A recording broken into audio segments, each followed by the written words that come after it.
Hello and welcome back here at Atlanta, Georgia to the Smite launch tournament. My name is F. I'm joined here by my co-commentator, Kret. We've seen a lot of matches today. We've had a best of 3 between Team Solo Mid and Denial Esports. What was our first match again? I believe that was Cognitive Gaming and Team Coast Blue. And once again, a best of 3, once again ending in just 2 games. Team Cog gave a very commanding show. Very true. And we're going to see next, we're going to have Team Cognitive Gaming, who did win their first game, and we're going to see Team Snipe, who also won their first game. So this is going to be the second bracket, the first time we've touched one of the second brackets. So this is going to be 2 winners facing off. It's going to be very exciting. 2 teams that we're very familiar with. It's going to be our first North American versus North American team. What are you expecting to see right now? We're going to see Cognitive Gaming versus Snipe Gaming. And, you know, this is a matchup that has been seen before in the past. The Smite launch tournament, Snipe did take games off of COG. I believe they took 2 singular matches off of COG Gaming, but they never took a set. Nope. Now we'll see if we can do it on the big tournament, on the big stage. I mean, this is LAN, no longer in their bedrooms, no longer in their office. These teams are right here live with us in Atlanta, Georgia for the Smite launch tournament. I am obviously super excited because Cognitive Gaming has won 8 weeks in a row for the path to Smite launch tournament. They've dropped individual games as we've mentioned, but they haven't dropped a single complete set. They've won it all. And Snipe is the only the only team to take more than 1 game away. So something very interesting. Can they take more than 1 game away for this whole set? Well, I think it's safe to say that if they do, it's going to be unexpected, right? Because well, sure. They're definitely not the favorite. COG is so dominant, but I really think Snipe can do it. I really think Snipe can do it too. And what it comes down to is, you know, if an upset happens, right, a lower seeded team takes out a higher seeded team. So if Coast had taken down COG, you'd say that's unexpected, but it's EU versus NA. It's different, and maybe they just did something right that you're not gonna. That not only is the result of the match unexpected, but what happens in the match is unexpected. But Snipe and COG have played before. They've played a lot. They've known each other. They've seen each other at past events. MLC Stealth and Omega have played with members of Snipe Gaming. These teams are familiar with each other. They, to some extent, know what they're going to do. Yeah. And the upset victory is, I think, completely unexpected just because COG is so strong. COG is definitely very strong. And actually, they're going to get the first pick, Zeus, which is extremely strong. The 2 bans are going to come out on the left-hand side is your Cognitive Gaming. We have an Odin and a Nemesis ban. And on the right-hand side of your screen is going to be Snipe. And they opted to ban Tyr and Chalk, which gave them Zeus. Even without Odin, Zeus is very strong. This is going to be the first time we see Zeus in the tournament. How do you anticipate COG using Zeus? Well, what it comes down to, like you said, Odin's unavailable. There's no Zeus-Odin combo, which you don't want to let that through. You never want to let that through. But Zeus by himself does incredible damage. Yes. In a team fight, what it comes down to is that he's a time bomb. If you do not kill Zeus in time, your whole team will die. Yeah. So Snipe Gaming needs to build a team composition that can do that, and the Guan Yu pickup, likely on Incontinentia, is a great way to do that. Very true. Guan Yu is going to play a support, but Guan Yu sort of supports. Normally, when you pick a support, you want some sort of peel. Peel in this type of industry is used as a term to do exactly what it sounds like. You're going to peel the enemy off the player you're trying to protect. So a Sobek has a move where he hits and he flips you behind. They call it charge prey, etc., etc. Guan Yu doesn't really have that. What he has is a lot of damage that makes you run away. So that's going to be forceful and very interesting when it comes to Zeus. But we have the Neath pick, and I want to talk about that as we have Apollo and Sun Wukong locked in on the left-hand side. You know, Neath is a very passive hunter. What I mean by that is she stays in lane, and her abilities are more control-based. She's the only hunter without a steroid, which means her basic attacks are going to hit less than some of the other characters. But you know there's a reason they picked Neath. Neath has a combo like Zeus Odin. Yeah. Neath Bastet. Okay. We're going to see Xing on the cat. We are going to see Xing on the cat, and that's going to And you know what's funny? It's just an old Snipe Gaming thing that it's always Xing going, pick me Bastet, and they're like, no Xing, no Bastet. But this time, with that early Neath pick, I think they planned for it. I do think they planned for it as well, but and so the combo is there, and we've seen this happen to teams in the past, and I hope that this isn't a trap that Snipe is going to fall into. You know, Neath is a very passive, very tactical hunter, and Allied is traditionally an aggressive player, looking for those hunters that do a lot of damage, looking for crazy opportunities to do big plays. We see Apollo a lot on Allied, etc. So when it comes to Neath, I'm very interested in how that's going to work out. You know, here's another thing to mention. Ra was available. Yeah. He hasn't been picked yet. Omega gonna go with Hell for the solo lane, and I think this is a situation where Ra might not be the best choice because Hell just kind of is a more extreme Ra. She does more damage when she confirms it. She does more healing because it's a burst, and it gives his team movement speed, but Hell is vulnerable. And I think the Chang'e pickup, while not necessarily the best lane matchup, is another extreme. It's less sustained, but more teamfight control because Waxing Moon is just an incredible ultimate. Yeah. All right, you know, and right here we're going to take a look at Omega versus Wolfie. This is going to be your solo lane matchup right here. As you can see, they're both North American. They have played a lot of games against each other. Omega obviously on the Team Cognitive Gaming with that 90% win-loss ratio. Of course, that is a team stat. That's not individual, so that's going to be something to look at. I feel that Omega and Wolfie are very, very equal players, but as our solo laner, as our mid laners, and our junglers are shown on screen, how do you feel about those matchups? I think the Answer Xing matchup is interesting. It's almost like they're alternate universe versions of each other. They're both aggressive junglers. They're both very highly technical.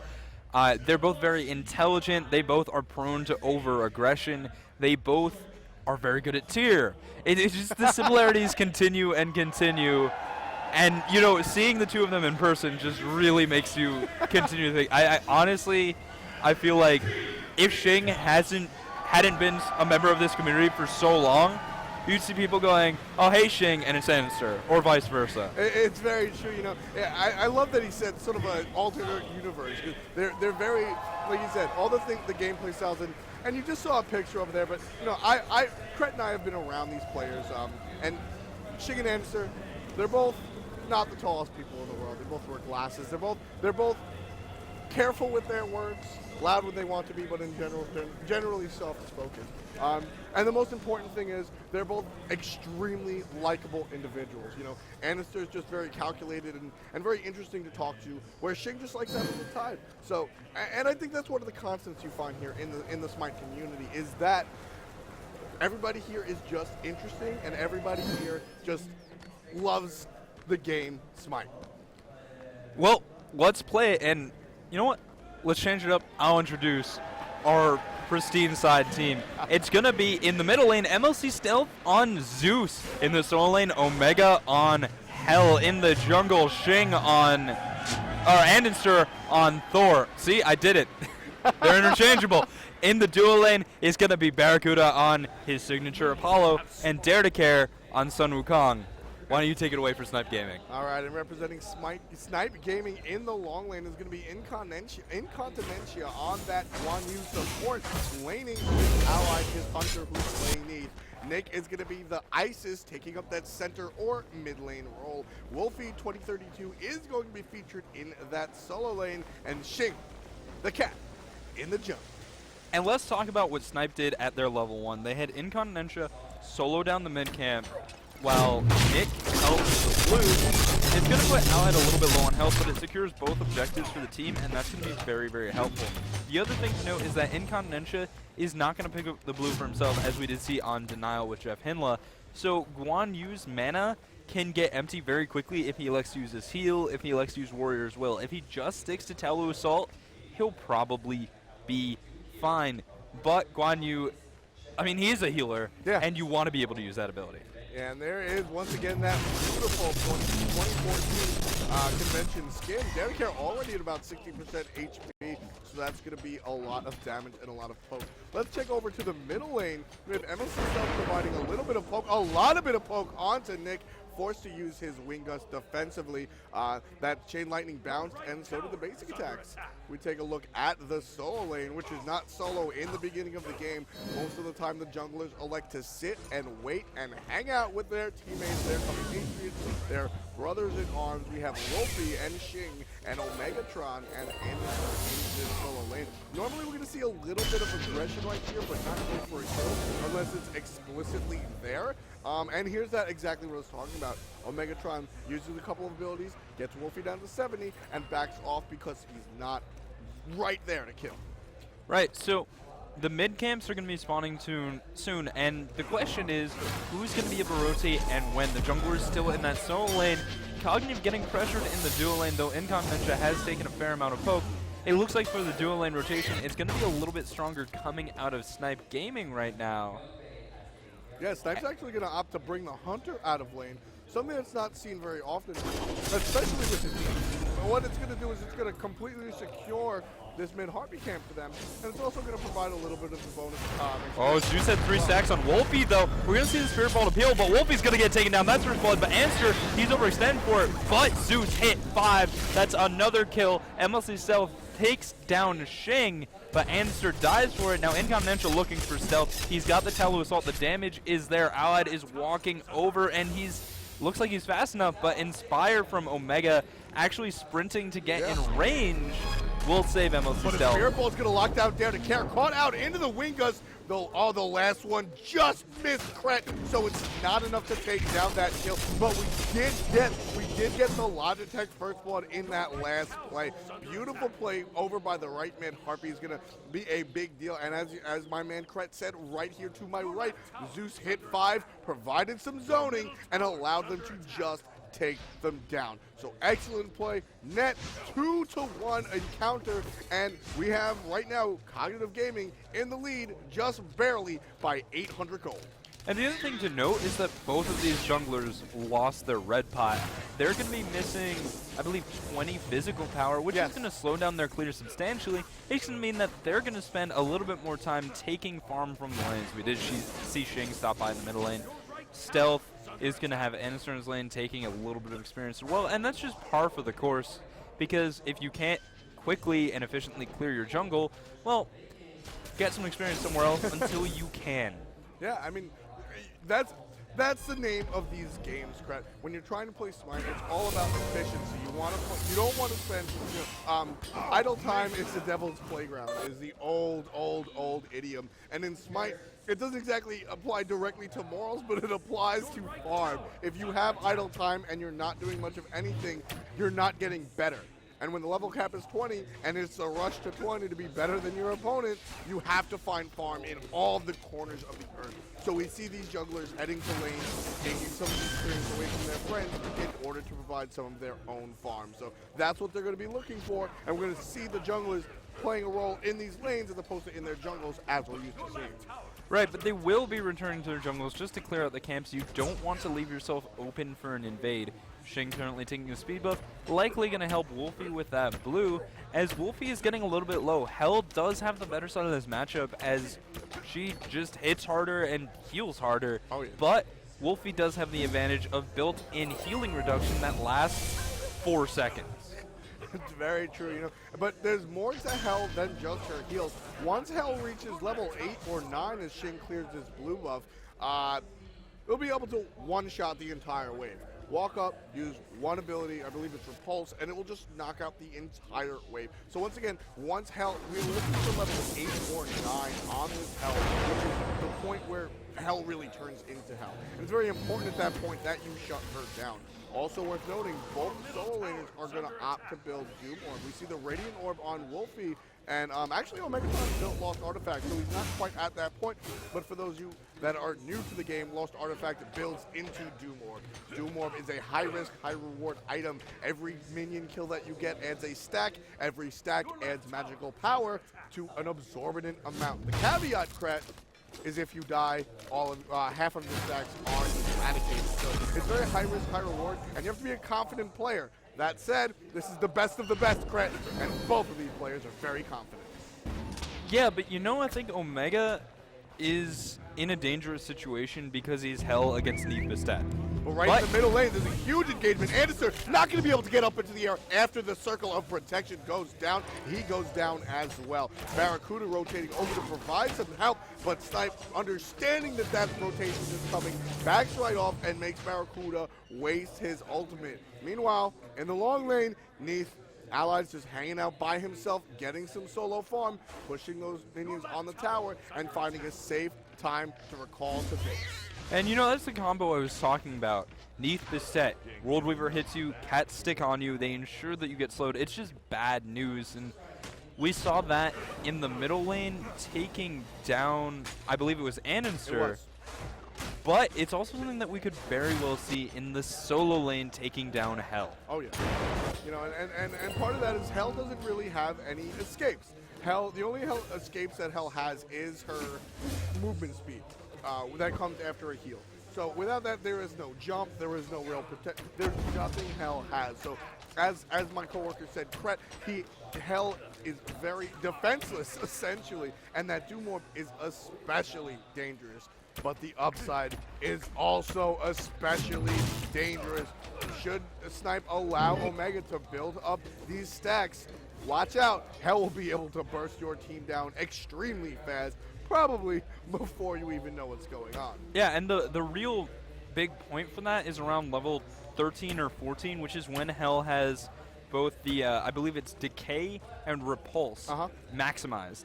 That's going to mean that the base value is at the highest, the scaling is probably in a pretty good spot with the Doom Orb, and Hell's damage, if you get close to her, is huge. So, when we did talk about the Neath Bastet combo, there's a potential that the cats will just die if Omega can do enough damage. Yeah, I mean, the cats are Bastet's ultimate. What happens? Oh, but Barracuda, he's in trouble. He's going to get the World Weaver to the face, but able to use Serenade. Snipe's giving chase, and Shing finds the Razor Tails. That kill going to go to Allied. A rotation coming in. And it's going to be Anster, but the cats come out. He's going to have to use something to get out of here as the damage is rather large. Doesn't have Mjolnir's attunement, it seems. Berserker Barrage, he gets under the tower. Doesn't die, but down to 200 health from full. That's the power of the cats. Yeah, Bastet is very powerful. Something I really want to notate that was a small play but really allowed that to happen. Allied saw Ananster coming from the sky and backflip before Thor hit the ground. Also something I want to notate, Wolfie's tower is about 5% HP. It's not even that good. Yeah, that would be Hell having the good end of the matchup. It's just Wolfie can't sustain quite as much yet, and fighting Hell is very, very tough, so he's going to be on the back foot, probably just going to lose his tower, and that sucks, but it's the solo lane. You sometimes just lose your tower. That's true, Credit. Sometimes you just lose the tower, and we mentioned in one of the earlier matches, the solo lane tower is an inevitability. It's not about protecting the tower for the length of the match. It's about losing the tower on your terms. If you lose your tower due to a quality rotation when you want to, that's an okay play.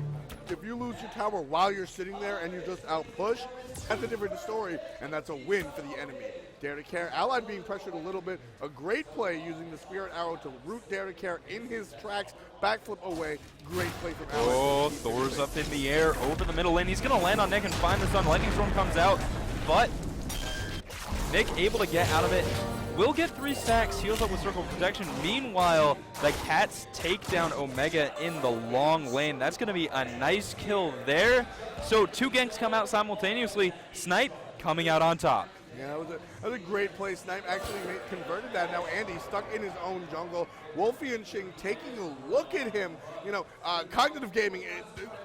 Anderson wants to do his best for Cognitive Gaming. Going to play defense right here on his tower. And Snipe is coming by. The entire wave of minions in here. Anderson will be able to clear the whole wave with just Berserker Barrage, but open himself to attack. That's what you want to see. You want to separate the jungle from his jungle camps and force him to play defense when you force the enemy out of their lane. So it's sort of making the jungler play on your terms instead of being that surprise free safety that the jungler is on his own terms. Yeah, it's just such an important thing in the higher level of play. You can't let junglers go uncontrolled. You have to have wards to know what they are. And you have to make plays based off of their positioning. If your jungler is a different position from their jungler, both of you are stronger in certain places on the map. That's so important. Nick was able to survive where, honestly, he probably shouldn't have, and Omega was not able to survive in a similar situation. Though with Incontinentia in the solo lane, well, it's more imbalanced. Very true. Very true. And right now we see a return to the long lane. One of the few occurrences past the early game where you really see a hunter and a guardian, a hunter and a support against the Oh, the World Weaver is charging. He's going to the long lane again, and Omega's going to be in trouble. The Cats are out. The World Weaver were hit. The kill goes to Xing, and the Cats once again cleaning up Omega. That's going to be 2 Doom Orb drops. But on the left-hand side, it's pressure onto Incon. Yeah, Derek Care actually forced into his ultimate. Now Incon on the defensive after he was on the aggressive. Gonna die to Barracuda. So beautiful use and a so beautiful play. Derek Care is actually gonna retreat along with Barracuda. Allied stuck here, you know, but that's a good trade. Once again, that's support. Supports are going to die. Sometimes supports intentionally die by design.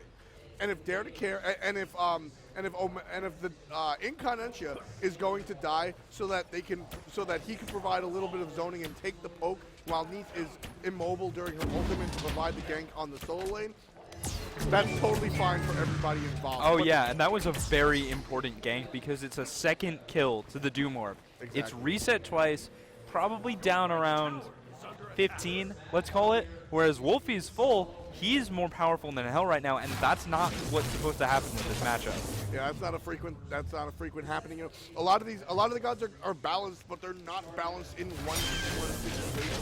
They're balanced in all team fights. They're balanced with many other mechanics in mind, and sometimes there's just a mismatch. And Anister mismatched by himself up in the air, gonna use his ultimate defensively to land way back behind his own lines, not enemy lines. And we're going to see the reset. Everybody playing defensively. It's 5 kills to 3 kills at the 13-minute mark. We have Snipe in the... Actually, it seemed to be a pretty even game, but Cognitive Gaming ever so slightly in the lead. 32,000 gold to 32,000 gold. But there's about a 500 gold differential between the two teams. All towers are still standing. Wolfie's tower down to 5% HP, and that's where we are right now as we return to sort of a laning phase. We're just trying to return to normalcy and farm up right here in our game. Yeah, this is a situation where your junglers don't have the opportunity to really do anything. They're just clearing their camps. A big rotation out of Snipe to the right-hand side of the map, perhaps looking for this blue buff, but Answer's going to be there. A ward hits the ground. They're not going to be able to invade on that, and it's just both teams looking for opportunities right now. Yeah, looking for open opportunities in this left-hand lane. Looks like a basic opportunity. Barracuda's never missed these basic attacks. Dare to Care slashes down with the magic cudgel. Very easy to hit ability, if I'm frank. And that's going to provide a little bit of poke to Allied, but Incontinentia on that Guan Yu, going to heal Allied back up and already almost at 100% HP. Out comes the poke. The Tallow Assault going to bring down them a little bit low. But in this right-hand lane, Krat seems to be a little bit of a skirmish. Jungler versus jungler. Oh, the World Weaver onto Answer. They're going to force the Anvil of Dawn. No Cats come out. World Weaver's going to follow his ultimate, stun him when he hits the ground. He's going to be fine. But, you know, that's World Weaver for Anvil of Dawn. That's a really nice thing to do. And here are the Cats. The waxing moon comes out. The claws are down. And Omegatron is inevitably, there it is. He falls on his own tower. Looking towards the tower kills is Xing and Wolfie. They have a full wave of minions coming on. Extra protections given to them with the heal from Wolfie on that Chunga. Gonna look to probably take this tower down. But here's Anderson to place it. Gets the stun on the Xing. Throws the hammer. About to kill him with the barrage. But enough that he can jump out. That's the power. Oh, but MLC Stealth is rotating. He's got Sprint coming out. The Chain Lightning comes out. It's not going to connect. One auto. Lightning Storm.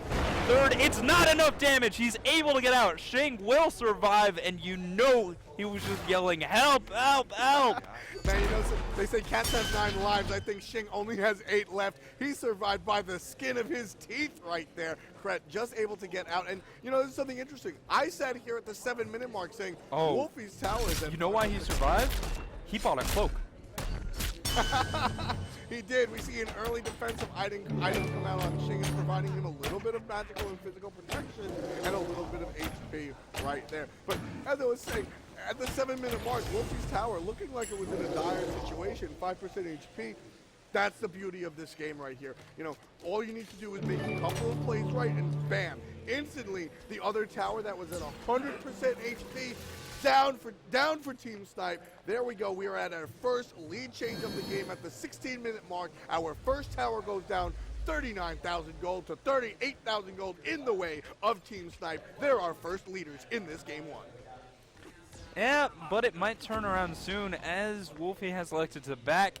A wave is going into his tower, and that's likely just going to return to even. Yep. And as you said, it's the solo lane. Your tower's an inevitability, but what's not necessarily an inevitability is the early Gold Fury call. Allied and Shing are going for it. The wards will come out. Dare to Care are able to clear that one, but maybe Snipe can find a pick. It's going to reset to Dare to Care. Incontinential's coming in. Thor's up in the air. I don't know what's going to happen. Lightning Storm is down. Snipe Gaming taking the Gold Fury, but Allied's in trouble. The backline. Barracuda able to pressure out that kill. Shing looking for answer, looking for Barracuda, but he's just forced out as Nick rotates over. Barracuda getting the auto attacks off. Shing comes back in. Razor Claws on answer. He will fall, but Shing will as well. Dedicare able to clean that one up, and now MLC Stealth is in the front lane. And like we said, Zeus is a time bomb. He has not been slain. He's going to be able to force everyone out because you cannot deal with Zeus, and that is 3 for 1. But Snipe gets the Gold Fury. Barracuda looking for the tower, though. Yeah, it's about even until Barracuda gets this tower. If he does at all, and it looks like he's definitely going to. Apollo extremely adept at killing a tower. The basic attack buff given to him by Audacity. It's a 100% attack power, essentially doubling his attack speed, not power. And that allows him to kill towers so fast. We see them steal the blue buff, and that's an extra buff for Barracuda, and that's one less buff for Shing to take. So we have another lead change right here. 1,000 gold in the case in the way of Cognitive Gaming, as we see not only their solo lane tower go down, but their dual lane tower go down in the span of 1 minute and 30 seconds. But here's the thing. There's towers on the map. If Snipe takes the dual lane tower, they've caught up in that respect. Gold Furies, they spawn. You don't get them back except by taking another Gold Fury. It's just that Snipe most likely will eventually get the tower. This gold lead is something that could turn in Snipe's favor, and they'll still have the advantage of taking the first Gold Fury. Overall, while COG is in the lead, their lead's a little bit weaker than the lead that Snipe just had. I completely agree. Every single lead that we've seen in this game has been made of tissue paper. And if you want to win, you need your lead made of hard cardstock, bone color, raised font. That's what you're looking for. And in order to make that lead more like that, to bring out the American psycho inside of each one of these players, we're going to need to see an objective kill and another tower. We're going to need a lot of aggression to come out from both of these teams, and I'm excited because both of these teams love the aggressive game. And you know, one thing to note, Hell's been shut down. 0-3, now forced to farm very defensively. Looks like still going into the double stacking build, so looking to stack up that Warlock sash, but 3 deaths. However, Zeus has not died yet, and something we need to talk about, Hell has a shell of absorption. That's a very powerful active. It's powerful, and it's extremely rare. We don't really see it that much. It's extremely underpowered. But here being in the Smite launch tournament, I expect to see it in the future. Both teams heavily jockeying over position for these mid-Phoenix. Waxing Moon comes out. MLC Stealth is going to be in trouble, but the Lightning Storm on top. Answer comes back down onto Wolfie, who is in trouble and will not fall just yet. He's in an Agent Circle of Protection. No, he will fall. Shing unable to find Omegatron, but Answer dies for that one. Stealth takes down Shing, and this is looking bad for Snipe Gaming. Yeah, out of the Thunderstorm Cloud comes there to care on that Sun Wukong, gets the double knockup on the Nick and Incon, but Omega kills Nick with that massive burst that we were just discussing. Omega very low, but that's going to be it. They're going to retreat, they're going to get the single Fury that was left alive, and all in all, that's going to be a 3-for-1 engagement on the side of Cognitive Gaming. this is the beginning of that extrapolation that we always talk about. The smaller leads turn into larger leads. You cannot just come out and make a large lead when you're playing at this level. It's such a rarity. It's usually an inch, an inch, an inch, an inch at a time. One step at a time is the old idiom, and that's exactly what we see in Smite, and that's what we're seeing right now. Well, and here's the thing. These two hunters both have global presence. You've got Across the Sky to rotate. You've got World Weaver to apply a stun from across the map. And you have to play with that matchup in mind. Barracuda able to rotate with Across the Sky, make that team fight into a resounding win. And honestly, COG just overstayed their welcome. Yeah, no, 100%. But like I said, that's the calling card for these two teams. Omega loves to be aggressive, even if he's 0-3. You know, Anister is always in your back jungle, while Shing's in the enemy back jungle. That's what we're going to see from these two teams. I love the aggression. This is going to be one of the more exciting matchups, and that's what we're seeing right now. 51,000 gold or 49,000 gold. Here comes another engagement in these middle heartbeats. Care to Care getting engaged on Wow Wounded. Incon looking for a softer target. Finding Barracuda, running to the back, trying to find MLC Stealth. Gonna land right on him in his own range cloud. She gets the kill on him with that damage over time. Circle of protection going down. Down to Care going up. He's up in the somersault cloud. Oh, on the other side though, it's Omega. He's caught out. Allied looking for that kill, and that's gonna be a big factor.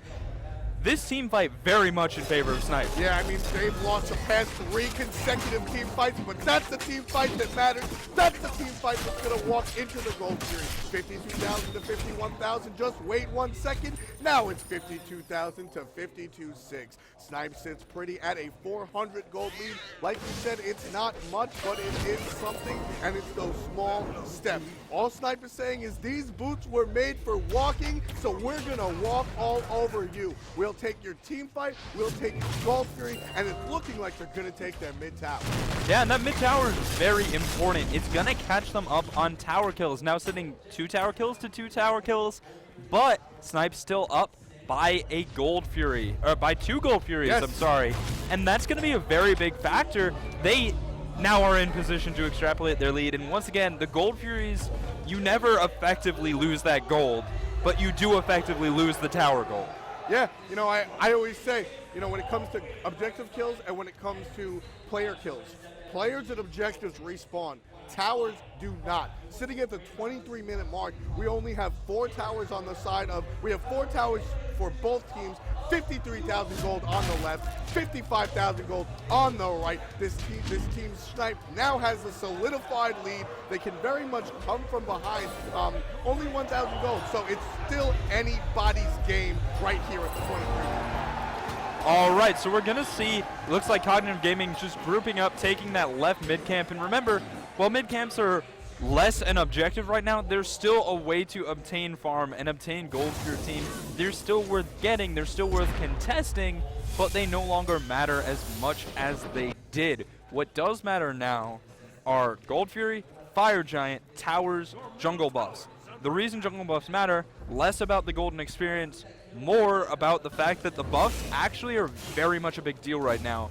Red buff, just looking at a build real quick, red buff on Nick is going to give 30 magical power, 40 maybe. That's not an insubstantial amount. No, that's a lot. And so is Shing and Ben on Barracuda. Barracuda with a beautiful beat to prevent the stun coming out from Allied's World Weaver. You know, he knows about the Bastet Neath combo. That's very much Kret's baby, ladies and gentlemen. It's one of the more harder to understand combos because Bastet's cats are easy to get away from. They can be killed. It's not just an ability. And the World Weaver is usually thought of as a kill securer. And Kret has brought up many times and pretty much brought the idea of the strategy to the limelight. Obviously, players of this level have been doing things like this for a long time, but the analysis brought the why behind the wow to the forefront. You get the stun, which confirms the damage from the cats, which is a hard to confirm damage ability.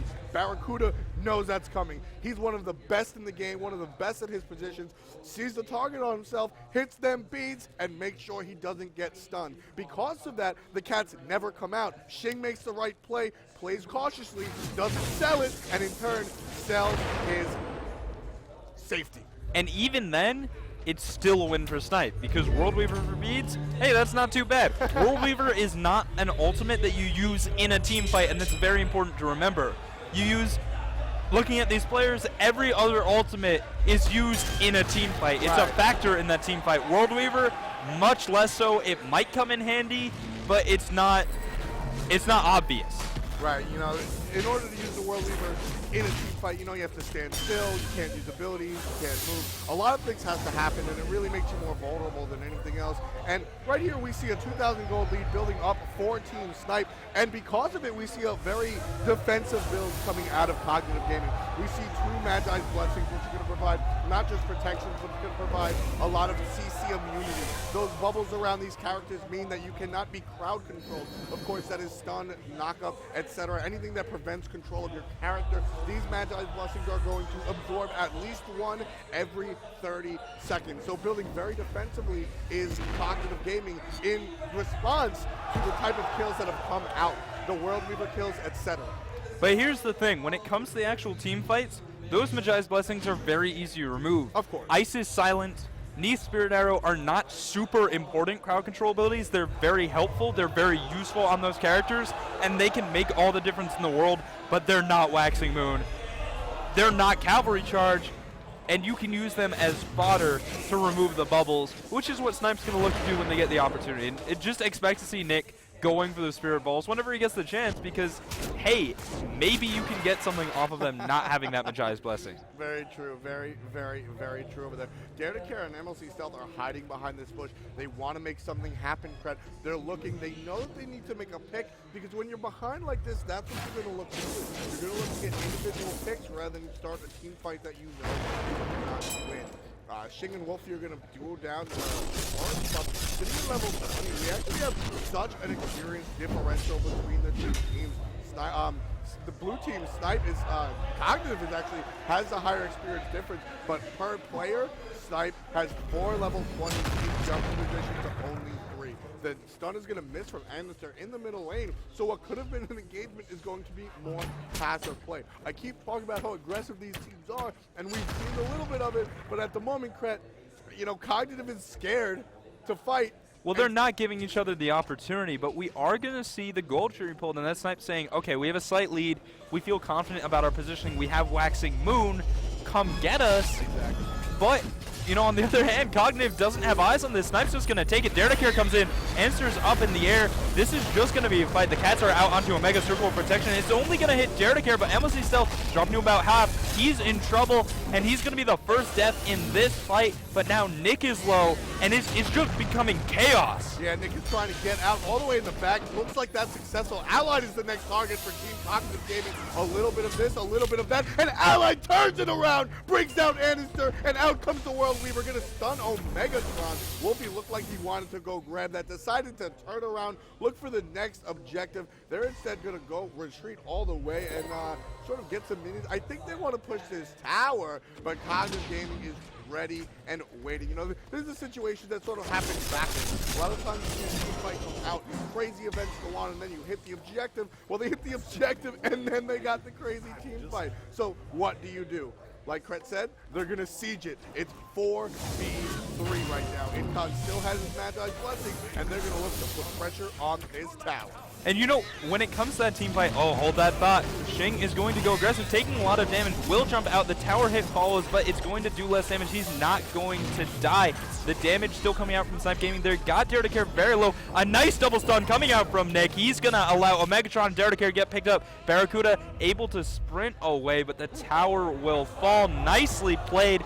As I was saying, and this is a throwback to quite a while ago, Aegis Amulet. Who needs Peel when you're invulnerable for 2 seconds and take less damage for 4? It's just such a strong pickup, and I think it's Cog isn't responding to it the way people used to. You just have to switch target and find someone else squishy, and it's very difficult to do.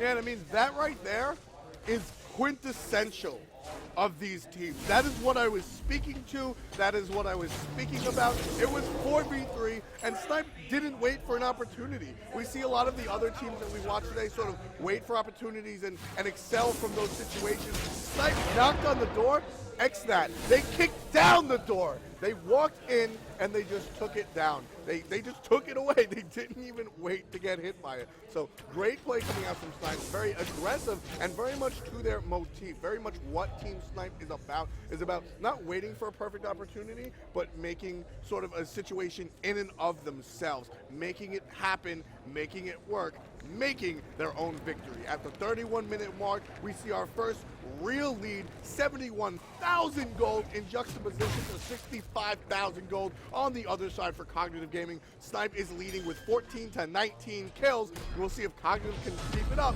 to bring it back. And when it comes down to the next play from Snipe Gaming, they're warding up the Fire Giant, they're getting ready. They are ahead by 6,000, a substantial margin, and they're going to say, hey, can we get a pick? If not, well, come fight us. It worked last time, and I think with Circle of Protection, with their Aegis amulets, they have all the tools they need. They once again have a weakening curse, also important to remember, but it's still not free. Cog is still Cog. They're still good. They've still got a Zeus, and Snipe has to be very careful about what they do right now. Yeah, I mean, but playing against the Zeus is just playing good positioning. And Zeus, MLC Stealth, one of the better centers in the entire game, my personal opinion. His slash line 3, 2, and 5 is deceiving. 3, 2, and 5 is a fantastic slash line, but he's not performing up to par. Consistently, you find him out of position. Consistently, you find him just dying when he shouldn't, and that's preventing a lot of these Cog fights from going the opposite way. And I think the big other indicator is just damage. You pick Zeus because he does damage, and yet he's sitting at 13,000 as opposed to what you'd expect, which is, well, higher. You'd expect 25 at this point, considering Barracuda's at 18,000, and that's just what Zeus does. But, you know, I think the Lightning Storms just haven't found their mark. Exactly. And in part, that's Snipe playing well. Yeah, you know, it's all about positioning, and that's why Snipe elects not to ban Zeus. We've seen Zeus banned in every single match. And in this one thing, they just know how to play against him. They're totally fine playing against the Zeus. We've seen teams make this mistake before, but in Snipe's case, this is their decision. Now we see Snipe looking for position on the Fire Giant. They want to start this fight. You know, so Cognitive Gaming has had the chance to catch up via levels, but not quite gold.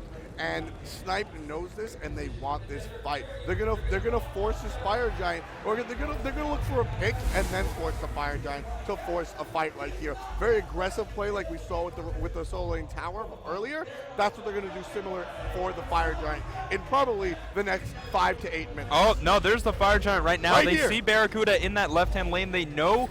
Well, they will hopefully know when he starts rotating. They're going to start this call. Dare to Care is here, and really more than anything, they're looking for the fight. Dare to Care's bubble still up. Lightning Storm, they're going on to MLC Stealth, and he's in trouble. He's going to fall. Now Dare to Care getting low. Answer is up in the air, but Circle Protection's on the ground. Nick using the Aegis is charged up. Circle Protection pops, does massive damage, and Answer is down. Nick gets healed up by his team. He's able to survive. Omegatron getting very low. He's going to fall as well. Barracuda, the only remaining member. Crit. Allied picks up the kill, picking up a triple, and Snipe picking up the Fire Giant. This is a completely free Fire Giant, ladies and gentlemen. All 5 members of Cognitive Gaming are down for the count. The closest one is MLC Stealth, gonna be back in 30 seconds. That's a Fire Giant. It's a tower at the very least. They're looking at solo lane. Allied is looking at middle lane. This is the beginning of the end. We're at the 34-minute mark. There is a 10,000 gold differential, and Snipe is looking to make that a 12,000 gold differential with the fall of the 2 towers. There it is, ladies and gentlemen. Now aggressing onto the Phoenixes. Are these two split teams? It is 4-1. Allied can take down a Phoenix all by his lonesome, and the rest of them are up. Here comes MLC Stealth. He's gonna try and defend all by himself, but Snipe is gonna back off, regroup, and I wouldn't be surprised to see a Titan in the next couple of minutes. You know, I mentioned it before, but I'm going to say it again. Shoutouts to Aegis Amulet. That is why Nick survived. I mean, aside from amazing positioning, aside from Wolfie healing him up, aside from Heavenly Agility being super useful, aside from Circle of Protection, Aegis Amulet was the X factor. Yes. That was the difference between the play that Snipe was able to make and the play that Cognitive was able to make, because they don't have that asset. They do have Sprint, and that allows them to juke. But you can't really juke Chunga. It's big. Yeah. You can't really juke Nick. It's big. You can't really juke Bastet, it's big. Allied, yeah, you can juke, but he'll root you, and it seems like Snipe's playing to counter sprint. Yeah, and you know what? I would like to, if at all possible, can we have Aegis Amulet for our next interview? I really want to hear how he feels about being picked up virtually all the time when we don't really see him in traditional play. But I really, really, really love the Snipe play. We saw them take down 2 towers, 2 Phoenixes. They had that. MLC Stealth was the only one up. Had this been a lesser opponent, Kret, I wouldn't be surprised to see them come and just address the Titans, win or lose. But they respect the hell out of Cognitive Gaming. They have seen what Cognitive Gaming does to lesser teams. They know they're not one of the lesser teams, but they also know how much skill lies. Oh, hold on. They're these on to the teams. Phoenix. The Phoenix goes down, and with 3 down, you know, no matter what happens from this point, Cog is in a bad spot. Maybe they get a 5-man kill on Snipe with no recovery. Maybe they take 2 towers off of it. Right. They're not going to get Fire Giant because it's not going to spawn that soon, and 3 Phoenixes are down. Snipe can just close the noose. Yeah. And right here, you know, it's very, very rare to come back from 3 Phoenixes down. The Phoenixes do respawn, but they respawn at half life, half power. It's not a big problem really to deal with as the aggressor. Right here, it looks like Snipe is grouping up. They're looking for the win. They still have Fire Giant for a little bit of time. A couple of minutes actually. Fireman is aggressing down the middle lane. They're coming up all 3 lanes now. These Phoenixes are down. You know, and the respect is there. The respect is off the table, Kret. They're looking for the win. They're looking for that aggression. They're looking to dive in right now. They're just trying to find the positioning. Yeah, and they can force the positioning by keeping these lanes pushed. Cog can't take a straight fight with them, but Incon, he's going to bait the fight.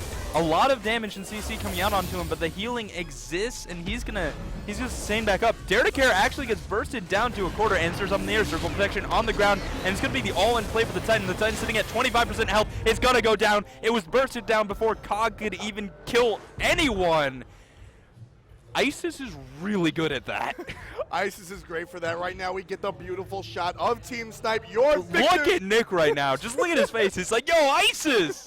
Your victor's right here. Team Snipe taking game 1 over Cognitive Gaming. Wolfie right there clapping before he takes his headset off, rubbing his head. He understands just how hard this victory was. That is the #1 seed in North America, folks. That is the undefeated team in North America, folks. And this is your 3rd seed. Snipe knows just how big that win was. They know just how hard that win was. And Shing is sitting there like, yeah, you know, it's all about the cat. And you know what? Momentum. Yup. Emotions. That's what Snipe thrives upon, and they've got to be feeling really good right now. I mean, first of all, they took down Cloud9. That, by seeds, was unexpected, and I think by a lot of people, too. Just Cloud9's a really strong team. They're strong. Incredibly potent players. They really know their stuff. Their meta is inventive, whereas North America is a little bit rigid, and Snipe's feeling good after that win. But even just taking the first game off of Cognitive, they're going to be feeling good. Even if they end up in the loser's bracket, they're going to be feeling good because that win was impressive, and now it's on Cognitive to make the recovery. It's going to be rough. Yeah, and that's what I keep saying. You know, and a lot of times it's very, very important to note. Each game in a game series, whether it's 3, 5, 7, and some other games, etc., they mean something different. You know, 1 really sets the tone. 2 is the underdog's opportunity to do something, and the overdog. And so in game 1, you really just want to set the tone. In game 2, the winners want to do something risky because they have that pillowcase underneath them. They have the safety net. Whereas the underdogs just want to do something they know will work, and they go for it. Cognitive Gaming has lost a couple of games in the past. We've said so. But they always lose game 2, Kret. They very rarely drop the first game. You see them do fantastically in the first game, and then Snipe, and then whoever it is that wins, should they win, wins the second game. Snipe took the first game right here. So the 3rd seed beat Cloud9. Complete upset. We have the first game go to Snipe. This is one of the larger upsets in the entire tournament, and they've set the pace. They've let Omega know, you know what? You are a dominant solo laner. Not today. You are going to go 1, 6, and 2. I don't care if you buy Shell. I don't care if you buy second item Warlock Sash, which of course is going to give you a lot of HP. We're going to kill you 6 times. We're not going to allow that Doomorm to stack up. We're not going to allow you to be the aggressive, crazy, risky solo laner that you love to be. We're going to shut you down. The statement has been made. The momentum is in place. The smiles are on Snipe, and if they do the same thing they did game 1, game 2 is going to go to Snipe. And let's talk about what Snipe really did here. Now, we did mention the Aegis Amulet. We mentioned Bastet Neath, but there's more synergy on that team. Healing. Yeah. You've got Guan Yu. His healing's not insubstantial, sitting at 6,754. We've got Wolfie sitting at 9,017. Shunga healing, also not insubstantial. Nick sitting at 4,000 with that circle of protection. Can't forget about and that. And that's the amount that Omegatron roughly healed. I mean, it's just so much healing. Yeah. And that's why when Snipe won those team fights, it was 5-0. I mean, obviously the Aegis helped. Obviously the circle of protection helped. But it was just sustained. Nobody died because everyone kept getting healed. Yeah, you know, and like I touched upon earlier, Zeus doesn't scare Snipe. Snipe, if at nothing at all, knows how to position Kret. They have a lot of things going on for them, but they don't have a lot of stuff going on for. They have a lot of stuff going on, but when it comes to team fights, you expect COG to win. But Snipe has a lockdown on positioning. So when it comes to Zeus, they don't need to ban him. They can just work with it. They can work around it. They can work with it, and they can fight. And they say, you know what? No Zeus ban. And the 3-3-5 slash line might not be one thing, but it's all about the player damage. 20,000 damage right there. That is Snipe and Cognitive Gaming. The victory goes to Team Snipe. First game out of 3. We're going to go to game 2 in just a minute. We'll see who takes it.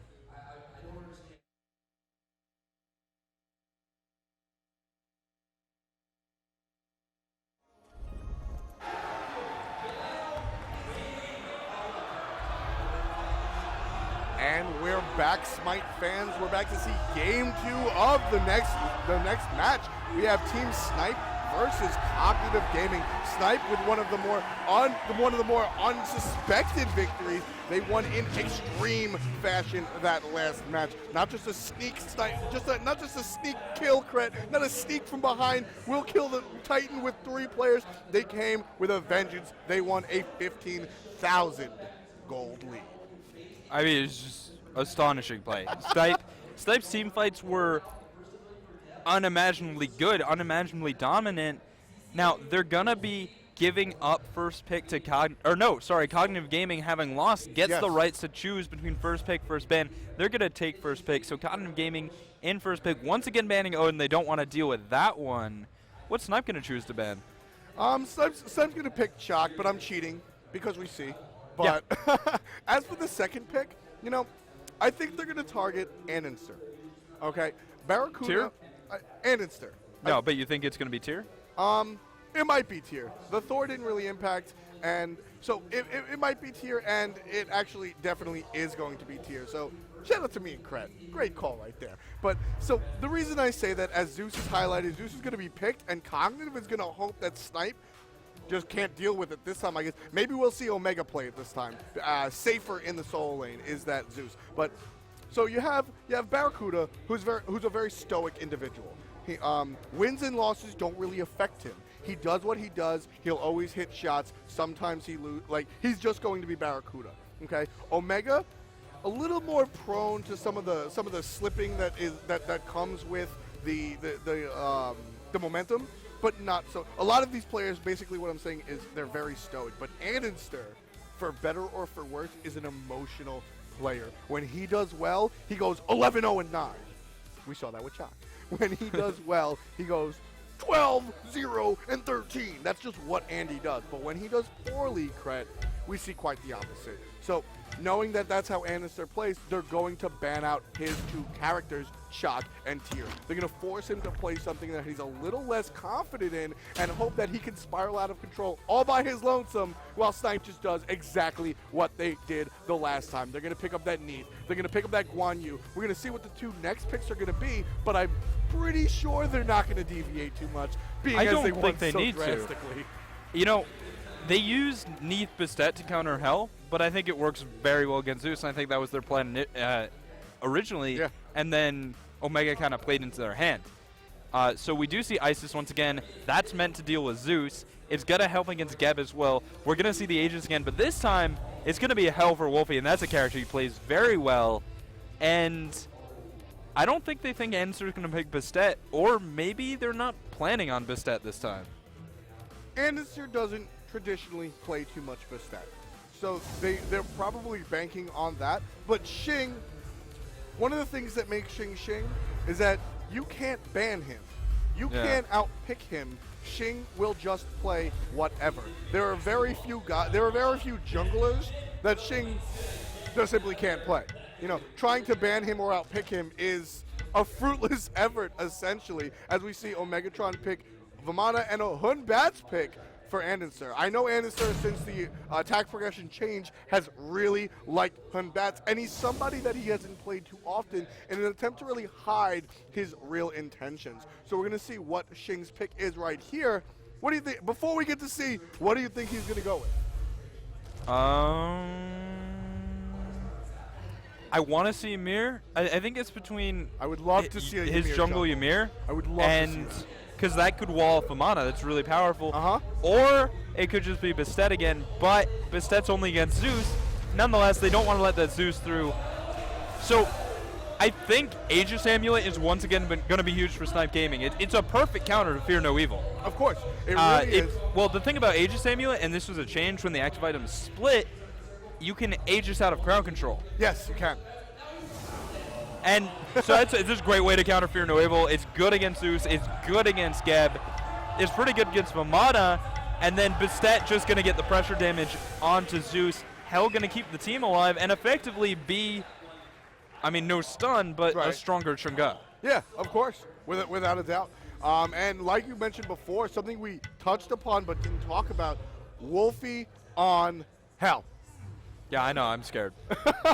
When Wolfie plays Hell, Wolfie played Hell earlier in this tournament today, right here in Atlanta, Georgia, a 4-hour Smite launch tournament. I didn't want to talk about this. It makes me uncomfortable. And our gentleman up at the Alienware and analyst desk touched upon it before. The numbers are crazy. Hell on Wolfie is a very scary prospect. We're going to go get pulled into the game, and we're going to see just what Wolfie can do with that character. Very exciting stuff to be seen. We'll see you in a few. All right, so on the left-hand side is going to be, once again, Cognitive Gaming. MLC Stealth in that middle lane once more on Zeus. Changing it up, though. Dare to Care on Geb, hopefully going to be able to protect him better than he could last time with that Sun Wukong. Geb provides more appeal. Now Barracuda on AMC, a little bit more of a duelist in lane. The Apollo didn't work out. Well, they wanted to change it up. Apollo's global rotations were a very big factor in that game. And here, you're going to see Allied have the only global presence from the dual lane. That's a big deal. But let's continue. Omegatron in the solo lane as Omana on that Bruiser, and Answer in the jungle on Hun Bats. Right. Xing's going to reprise his role as the cat playing Bastet in the jungle. Nick is going to play again. Isis in the middle lane. Allied and Incontinentia on Neith and Guan Yu respectively. The only one changing it up is Wolfie 2032 playing that Hell. You know what they say? If it ain't broke, Cret, don't fix it. Wolfie opting to go the more dangerous pick, but the pick, it's risk versus reward. Like we said before, once you win the second game, you can get a little risky. They picked everything that was the same, but Wolfie is the one that switched it up because of how powerful that can be. Now, we're going to probably see a normal start coming out from a Snipe right now. They don't really need to change up that much. They were happy with the way they banned, for sure, because it's the same bans from last game. Yep. They're happy with their Neath Guan picks. It did very nicely and applied a lot of pressure to the backline, whereas Neath can kind of peel a little bit. Yeah. They're happy with their start. Incon taking that Harpy camp, not quite as cleanly as he did the last time, but that'll work out just fine. And it's just, Snipe's happy. I mean, everything went well so far, but they're going to change it up a little bit. Hell. So basically, we saw Hell last game not work out. And this is why I love Snipe and Cog. So Cog and Snipe are two of our more colorful teams here in this Smite team. You know, Cognitive Gaming, not my opinion, but has been called cocky. They've been called arrogant. They've been called every iteration of that general idea. They are very good, and they know it. And Snipe, they also know they're good, but more so than they're good, they just like to hurt people's feelings, Krat. And right here you have Wolfie. He was interviewed by hi-rez Kelly. You see the colorful individual that he is. And if I could step into Wolfie's shoes for a moment, Omega didn't do well with Hell. Wolfie wants to show Omega how to play Hell. You know, I think out of all of these teams, and they all do play ranked, but Snipe is the most ranked player team. But Wolfie is going to get engaged upon. Xing coming back in. They're going to turn on an answer. He's dropping down to 200 health. Will not be confirmed, but he will have to go back as Wolfie and Xing are very high in health. Omega does not pack sustain for his teammate, and that's going to give Xing a big advantage in the jungle for about 20 seconds right here. Right. I think he's going to go for the safe Harpies. Yeah, Xing's going to go and he's going to invade on the safe Harpies. Those, of course, are these back Harpies that we're going to that we're going to be looking at in just a moment. MLC Stealth knows that this is going to happen, and he's going to hunt it down. They're actually going to look. Oh, Xing left a Harpy. That is such a grimy play. It's actually really good, and I'll tell you why. So what happens is the timer on these camps. The idea is to get them reset a lot so that you can kill them more often. If you leave one up, then it's less experience to be had from that camp, and it's easy to leave it down. And they're going to blink into the middle of those Harpies. Now there's a fight right here. Inconnection getting down half HP. The Spirit Ball through the wall, not enough. But here's the Zeus ultimate, just hitting 5. Does he have the detonate? Incontinentia is going to walk away unscathed. No death. Oh, but right Xing, there. he's got the cats. Dare to Care able to roll out of that one, and wow, I can't believe nobody died. A lot of violence for no reason. We see the cat standing there doing nothing. Dare to Care recalls. Xing recalls. Everybody's just recalling. Like I said, a lot of damage coming out for absolutely no contest right there. Great play, great decision making to extract yourself from those situations from both Cog and Snipe players. Oh yeah, they just did such a good job getting out of there. Gonna go ahead and farm up. And you know, it's probably just gonna be lane engagements. We might see a gank. But likely the next fight is just going to be the next Harpy spawn as the junglers are going to clear their jungle, get some extra experience, wait for the ultimates to come back up. You know, I disagree. Anister playing Hunbats, just hitting level 5, has his ultimate, and he's going to be ganking very soon. Anister is playing a very ultimate-centered god. With that Fear No Evil, it's pretty much what Hunbats brings to the table. Without it, he doesn't really have anything. And being only level 4 in that previous engagement, he couldn't even blow it. Now that he's 5, he's going to be looking for someone to kill with it to make up the lost time in those mid-Harpies. Well, we'll see what happens. Xing does have his ultimate coming back up soon, and we do have the Neath Bastet combo kill back online, so look to see that perhaps in the middle lane.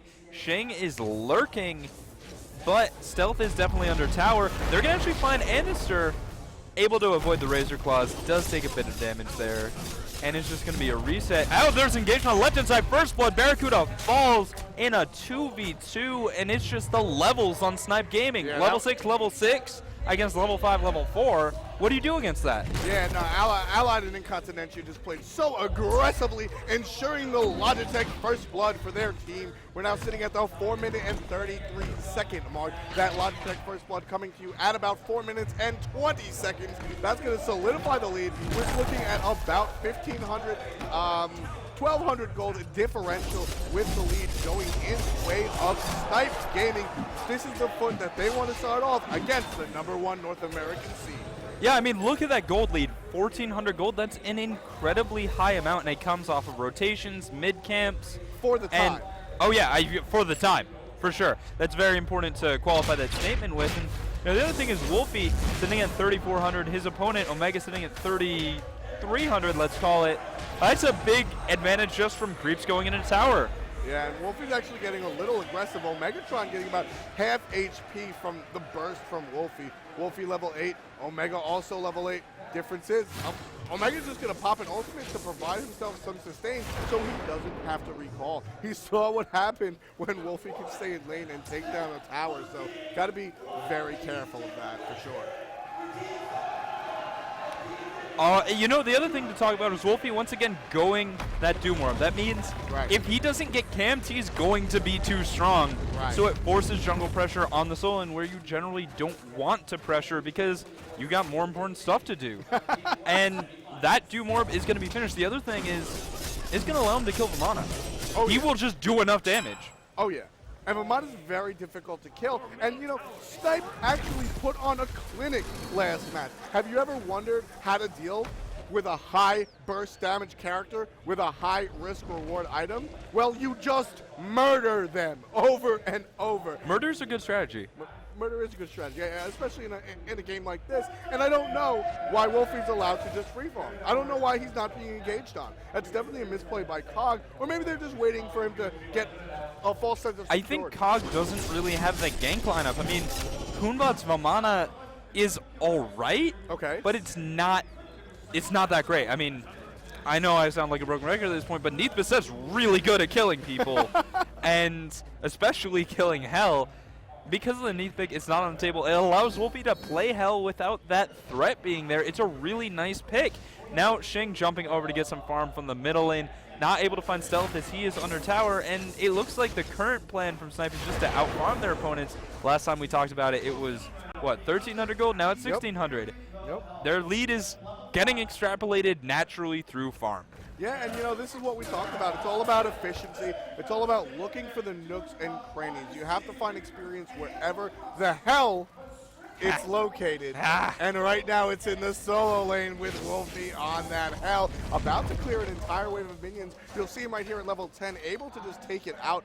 Bam goes the wave, and it's going to be a full wave from Wolfie, forced on the tower, allowing him to rotate. Okay, so I see two things really important. First of all, Incom should finish Midas Boots. Dare to Care hasn't. Yes. That's a big deal. That's a lot of gold. Second thing, Incom should finish Wrath of the Gods. Dare to Care hasn't. And there's a Beset on the team, which means early Gold Furies are a very distinct possibility. Beset is an incredible character for those early Gold Fury plays, and an early Wrath of the Gods makes confirming them terrifyingly easy. Yeah. And right now we have another full wave push. We're going to have a wave push into Cognitive Gaming's tower. Barracuda's actually going to be here, so he's going to be able to stop that push. But Incon and Allies have been able to just transfer over. Allies going to return to lane. Incon's going to shade over, provide a little support for his mid laner wherever they need. Dare to Care is sitting here. Anister is sitting here. All of Cognitive Gaming is lurking around these mid-hearts. They're looking for the fight. This is going to be our next engagement. The blink, the cataclysm. Here it comes. Wolfie's down. He's not quite dead, but he's away from the fight at the moment. Nick, the World Weaver, coming out onto MLC Stealth along with those pats. MLC is going to be the first to fall. Nick's on the left side. Dare to Care's on the right side. Dare falls before Nick. Nick throws out a great Spirit Ball. Barracuda's going to take down Shing, taking down the jungler, and here comes Incon walking away. Anister's solo. Omega's going to secure those kills with the Hand of the Gods, and that's going to be a 2-2 trade. No victor. Nick really just doesn't die. It's incredible. He gets solo, and then he's like, nah, I'm actually not going to die. We're going to see that early Gold Fury call. They're confident they can do it at the 9-minute mark. Hog has no idea. They have no way to contest, and while it's going to do lots of damage, they're going to reset it to Shing. Barracuda's rotating over, but with Confirm Hog, or the Wrath of the Gods, the Confirm Hog, this likely isn't going to happen. Ally can position so that Barracuda helps them out. Confirm Hog secures the Gold Fury. That's a substantial lead. 3,000, 9 minutes, 30. Yeah, and that right there, I said 2-2, no victor. Scratch that. The 2-2, it's the stuff after the stuff, Krat. Right there, it was the 2-2. Snipe said, you know what? We got the right kills. You got the wrong kills. We're going to go ahead and take that Gold Fury. Once again, reiterating what Krat just said, just under the 10-minute mark. We have a 3,000 just under 3,000 gold differential between these two teams. Snipe Gaming putting their foot in the door, ready to kick it wide open. Looking for the next fight is Snipe. Once they return to full form, I'm excited. Where do you think the next engagement's going to happen? Well, the solo lane is naturally won by Wolfie. He hasn't been ganked yet, but he does have to restack his Doom Orb. So if anything happens there, it's likely going to be a gank on the Wolfie, but it's actually going to be the middle lane. MLC's all caught out. World Weaver comes through. He does have an Aegis Lightning Storm on himself, getting down to 50 health, but Incon. So that was a really good juke from Stealth. Yeah. And he avoided Shing, he avoided Nick, but Incon was there. It's the Shredder. It's just too bad. It's the Shredder. There comes the Tallow Assault. Tallow Assault, once again, is going to go on these mid-harpies. So kill the mid laner, kill the mid-harpy. Anderson's going to rotate, try to get something, but he realizes he's in between a rock and a hard place, and the literal rock is coming up the road with Dare to Care rolling on in on that Geb. Barracuda's underneath his tower right now, trying to defend it as those minions point and poke and prod and stuff. So doing a lot of damage right there. And now Incon is going to engage on a Dare to Care. Once again, that support slap fight that we've seen so many times engage in nothing. But see, Shing, this is what you were talking about last time we saw these support fights. So a lot of times you see support sort of engage on each other to no avail. But all they're waiting for is for someone who could do more damage to show up. Shing was right there, but Andy and MLC Stealth were also right there. So both supports ran away, realizing neither of them wanted that fight. Well, here's the other thing. Guardian versus Warrior, right? We talked about it earlier where Warrior's in the more common pick right now, but Geb is quite good and quite playable. Tallow Assault's going to do about 550. It does 550 raw damage from the base values, and it shred protections. Incontinentia's likely going to out-damage Dare to Care. So for him, it's actually a worthwhile trade, but they're probably both just wasting mana anyway. For health, it's worthwhile. Yes. Yeah, it's probably just a waste of mana. Pretty much. We're going to see Omega go back to base. Wolfie. Oh, Blink Cataclysm in the middle lane. Incontinentia caught out, gets on the horse, and he's going to be okay. Blink Cataclysm dropped for Cavalry Charge. Yep. Who do you think comes out on top? You know, I think Cavalry Charge is a Snipe comes out on top. They're going to take the solo lane tower. There you go. Exactly, that's what I was getting to. I think the better ultimate right there is Cavalry Charge because it's not just an engage, but it's a disengage as well. But what happened was it allowed them to turn their sights onto the center lane and away from the solo lane, and there goes the solo tower. It's now at the 12-minute mark, rather early in the game, with only 5 towers left, 1 tower down. That's the first tower of the game, going the way of Team Snipe. 29,000 gold to 33,000 gold. That is a 4,200 gold differential in way of Team Snipe. Our first lead of the game. Snipe takes the first lead. They're looking to do the same thing that they did in game 1. Take it and run with it. Yeah, for a team that's up 2 kills, they're really far ahead, especially at this point. And it's wonderful play across the map. But you know what I've been wondering? We talk about first blood for players. Right. Was that first rubble? Yes, it was. Okay. All right. Yeah, that's the first. That is the first tower to go down. And in that solo lane, we talk about it being inevitable, and you have to lose your solo lane on your own terms. Well, that was not on Cognitive Gaming's terms. No, it was not. That was on Snipe's terms. They brought out the cats to bring down the house, and they got what they wanted. Mid camps are going to be spawning. We're going to see MLC Stealth rotate over along with Ananster and Incon's. Well, here's the thing, though. These fights are going to get harder and harder for Cog, and they can't give it up just yet. They can't just say, oh, take the mid camps, it'll be fine. They have to contest them, and if it becomes an actual team fight, it's going to probably be in favor of Snipe because of raw gold, even though the team fight ultimates from Cog are probably stronger. Yeah, Cog definitely does have the better team fight orientation, so to speak, but Snipe has shown time and time again that they just have positioning down. Oh, a big rotation's coming out. The Gold Fury going to spawn within 30 seconds. It's going to spawn within 5. You see it blinking there. Snipe, they want to go for it. There's a ward on the ground, and this is going to be a forced engagement. Either Cog stops them, or they just get further and further ahead, and Cog has rallied. They're looking for the opportunity, but it's actually Incon's. Shing jumps into the back line. MLC Stealth in trouble here, and he's going to get very low, but fear no evil. Shing's down. Barracuda able to secure that one. MLC Stealth survives for now as Mamana's in the back line, but the damage is coming out from Wolfie. Barracuda gets a double.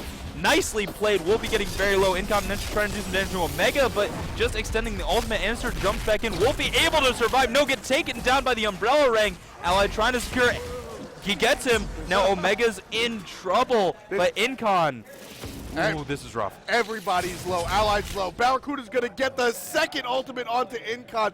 Of course, when you pick up that Stinger on the amusing comp, you get a double ultimate. It lowers the cooldown to about 12. That is going to be a 4 for 3 in trade-off right there. Shing's already up, but that's going to give Cognitive exactly what they need. A beautiful play by Cognitive, and it was not on their own terms. You know, Shing started that play off perfectly. What they did was they engaged on the Gold Fury. And so Blink is only usable outside of combat. So what happened was Shing pounced in the back, and you might say, oh, that's Shing being crazy aggressive. Of course he was going to die. He was ensuring that Dare to Care was in combat so that he could not blink in and Cataclysm the entire team. Unfortunately, the follow-up from Snipe wasn't what it was, and COD showed why they are the #1 seed. They showed why people are afraid to fight them. And now Shing's caught up a second time, but another beautiful Spirit Ball coming out from Nick is what they need to stop that aggression. That was probably a dead Shing if Nick wasn't there. Oh, yeah. But, you know, I think that team fight was also a lot about Zeus. Zeus lived longer than he was supposed to. Exactly. And that's always bad. Dare to Care able to rotate out. The Gold Fury is still up, and Snipe is here in force once again. Zeus does not have his Aegis Amulet this time, and they're going to try the exact same thing. Let's see what happens here. Dare to Care's positioning. The Gold Fury resets. He's going to find a nice Blink Cataclysm into the backline, and Snipe's going to turn. But Zeus is in trouble once again. Dare to Care falls, so that should be a free confirm. Nick is not dead yet. Stealth is down as well. The Gold Fury resets, and Incontinentia is backing off. Allied charges the World Weaver. It's for the middle lane for Anister. Wolfie not able to confirm that kill. And Omega is just going to dash out as Barracuda takes an aggressive position. He won't find anything. 2 for 1. Yeah, 2 for 1 and Dare to Care down for the count. That's pretty much exactly what Snipe wanted to do. And that's what I'm talking about. Barracuda's still lurking, drops the honey. Shing is providing enough zoning so that Barra can't really do anything, but Omega's here as well. Snipe's middle tower is under attack from minions. They're gonna get the Gold Fury, and this is what I was talking about. Snipe just has confidence. They have the swagger, if you will. They came in, they played the match, they played the fight, and they lost it unequivocally. There was no part of that fight that was good.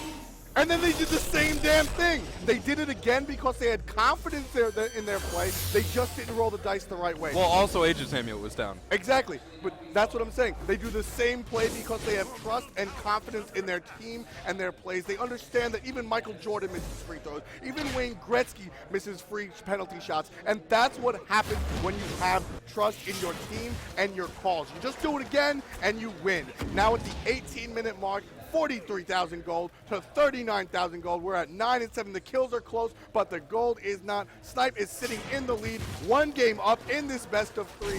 They are solidifying their spot in this best of 3.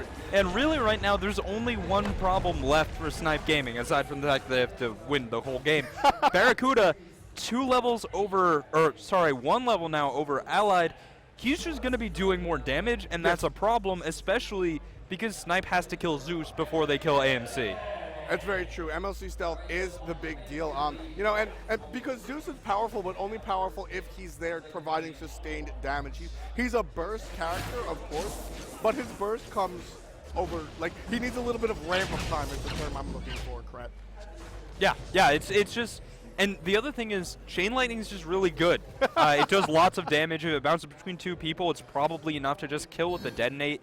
And if you keep throwing out those chain lightnings, eventually you will just kill everyone. Yeah. Zeus needs to die, so does Barracuda, and Zeus is a little bit more important right now, but Barracuda is still a big problem, so Snipe has to get past that problem. They can't ignore stealth. Yeah, and right here, you know, Shing sort of wanted to do so. Immediately the pinks come out because they understand just how valuable Barracuda is. The chain lightning is actually going to miss. So that's going to be no harm, no foul. We have 4 members of Snipe around this middle lane. Allied's going to rotate over. This is a fight that they want to engage on. They're just waiting for the opportunity. But like I said before, Snipe doesn't wait. They create, and they're looking. The minions are on board. Wolfie's going to heal them up. Incon's going to push into the tower. This is the fight. The stun in the back. Omega. Omegatron's getting stunned out. The Blink Cataclysm is going to stop the Isis Wing Gust, and out comes the Circle of Protection. Get out, get out, get out is what Cog is saying, and Snipe is saying the opposite. Out comes all of the ultimates. Fear No Evil is going to spread everyone out, and this looks like to be a watch at the moment, but not for MLC Stealth. Wolfie getting 2 kills right away, 1 on the support, 1 on the middle laner. Now that's a single middle tower for Snipe, and way in the back, looks like Barracuda's going to catch out Shing, and he's going to drop as well. That is a 3-for-1 trade, including a tower, extrapolating the lead. 6,000 gold is Snipe. They have a foot in this game. They're pushing Omega not just onto his tower, not just onto his Phoenix, but onto his back fountain. That's both towers. I did not expect that, Brett. Oh, are you going to expect this Phoenix? Because this is a big deal. They're saying, what else can we take off of this? And they've gotten enough that they can pressure the Phoenix to have health. Omegatron is caught out by a root, forced to dash away. Dare to Care coming back in, but the Phoenix has fallen. Allied backflips. Cataclysm's not back up, and that Snipe Gaming! Snipe Gaming, they're so good! Like I said, it's about opportunity, and with respect to Snipe, they don't wait, they create. They created that, they forced that. Don't wait, we create, chill. No, this is amazing, and you know what, you're right. They're heading over to the right side of the map.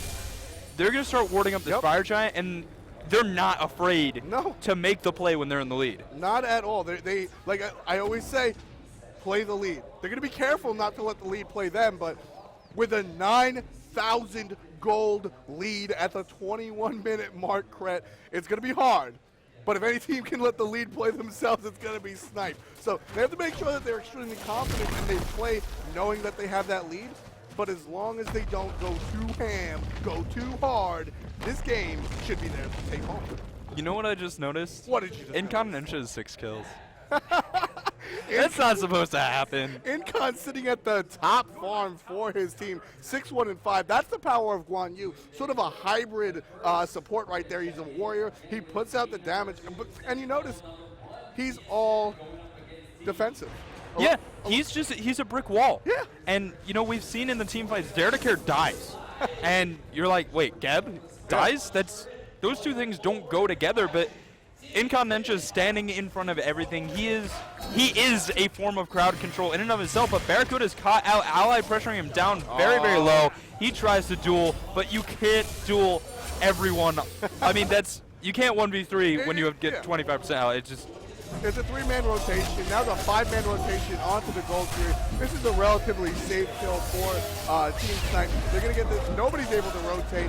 Geb is absolutely nowhere to be seen. The Hog comes out. Down goes the gold tier. That's going to make their lead even more. 11,000 gold. This is one of the larger leads we've seen in this tournament, ladies and gentlemen. They're now just going to walk over to the Fire Giant. Now, this is no, they can't do the Fire Giant. No, they can't. They just the Hog is down. But what they're doing is they're making sure Cog sees them on the wards. They're making sure that Cog sees them walk over to the right side of the map, and they're baiting it. They want somebody to come over and say, hey, what's going on over here, so that they can show them what's going on over there and send them back to the fountain. Yeah, and you know, if they have eyes on Cog in the right place, they can start the Fire Giant. They're going to go for it. Maybe it was Shing's Hog that was used. No, they're going to find Dare to Care. The cats come out. He's slowed, but Lightning Storm, Cataclysm are going to land. And Incon's just going straight onto Stealth. Will not find the stun. Dare to Care able to roll in. Answers rotating in. This could be bad. Fear No Evil, but he's not going to find the damage with the overhand smash. Omegatron trying to get onto the backline. Circle of Protection, though, is going to keep Nick alive for now, especially with that Aegis Amulet. There's the heal. Incontinentia able to pick up Dare to Care, but Omegatron finds Allied. So right now, sitting at a 1-for-1. Incon's still very high in health, and it's actually going to be Wolfie able to take down Anster. His health is absolutely unbelievable, and now Barracuda's in a horrible position. Shing finds that kill as well. Omegatron in the still back chasing. Yeah, there comes Nick. He's going to fall, even though great plays coming out from Nick. Omegatron just too strong, able to take him down despite Nick's best efforts. Omega trying to make something happen, but now he sees the wrong thing is about to happen. Shing with the slow, Shing with the slow, an Incon with the other slow, Wolfie with the kill. That's gonna be Omegatron down for the count. That is 4 members of Cognitive Gaming down. MLC Stealth, the only one alive. No ultimate to contest this Fire Giant. They're actually gonna opt away from it because they just don't have the damage at the moment, and they want to catch Gem. They know that Gem just spawned, and they know that he has Hawk 3, and that's a very precarious situation to be in, an extended Fire Giant fight while the enemy support just rests. Yeah, that handling god, or that Fire Giant was doable, but it was risky. Exactly. It's just overall not a good idea. Incon is going to wait, make sure that Cog doesn't go for the all-in Fire Giant play, which is a play that they could go for right now. Yeah. Just rush the Fire Giant, hope they get it, maybe they can recover, because they're sitting down 11,000 gold. I mean, that's the point where you're actively losing. And as time goes on, that's going to get worse and worse because they can force objectives. There's still 3 towers to take. The Gold Fury will be back up soon. The Fire Giant is in the situation where Snipe can just start it and fight it. But we actually see Snipe rotating to the left-hand side of the map. Gold Fury's not up anytime soon. I think they're just looking for a tower. Yeah, but the tower might take them too far from the Fire Giant. That could be an opportunity for Cognitive Gaming to just go for the kill. And, well, with Zeus, with Barracuda on AMC, with Vamana, with Hunbats, it's possible. Yes, it is. But Cog, it looks like they're going to rotate over to the left-hand side, take speed buff. Shing, he's moving in here, not going to find it. Snipe, they're just going to take this tower. They've got enough damage. It's going to go down, and Cog isn't in position to take the Fire Giant right now. And what I really like right here is, so Snipe is taking the left-hand tower, and as you said, they're going to shade over the entire team to the left-hand side, which is going to open the Fire Giant up for Cognitive Gaming. No, Incon is going to stay in the mid lane or close to it, preventing any sort of thing like that happening. They don't need him to tank the tower at this point. They don't need his damage on the tower at this point. He can literally do, he's level 18. He can do nothing. Cognitive is actually going to go and take nothing. Snipe is going to take mid tower. Snipe is going to take their own jungle.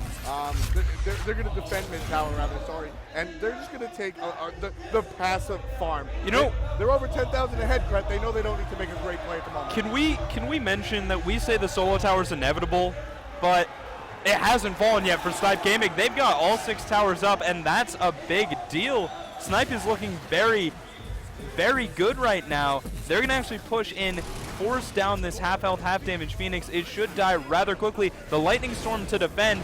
Barracuda in the backline. Allied getting pressured, and Omegatron, well, he's going forward, but Shing, he's in trouble. Will jump back to behind the Phoenix, and he's probably just going to die, but he's baiting off Cog while he does it. Yeah. And Snipe's not able to find the Phoenix. That's bad news. Nah, that's bad news that they couldn't get the Phoenix. It's good that what Shing did was crazy, but it was good. What happened is Tactical feeding. Tactical feeding is a joke in the Smite community. Not there. That actually was tactical feeding. He jumped way in the back.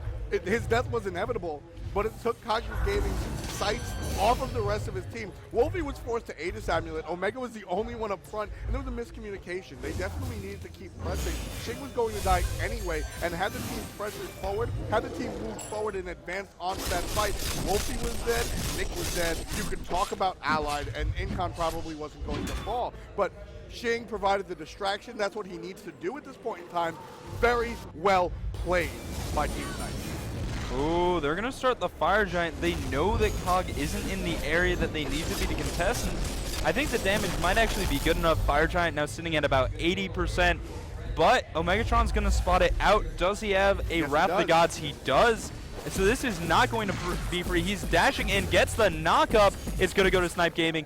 A worthwhile attempt. And this is something that's really a North American thing. Your soul laner, you could get Fist of the Gods, you get Wrath of the Gods, because maybe you can steal it, and maybe that can allow you to recover or win the game.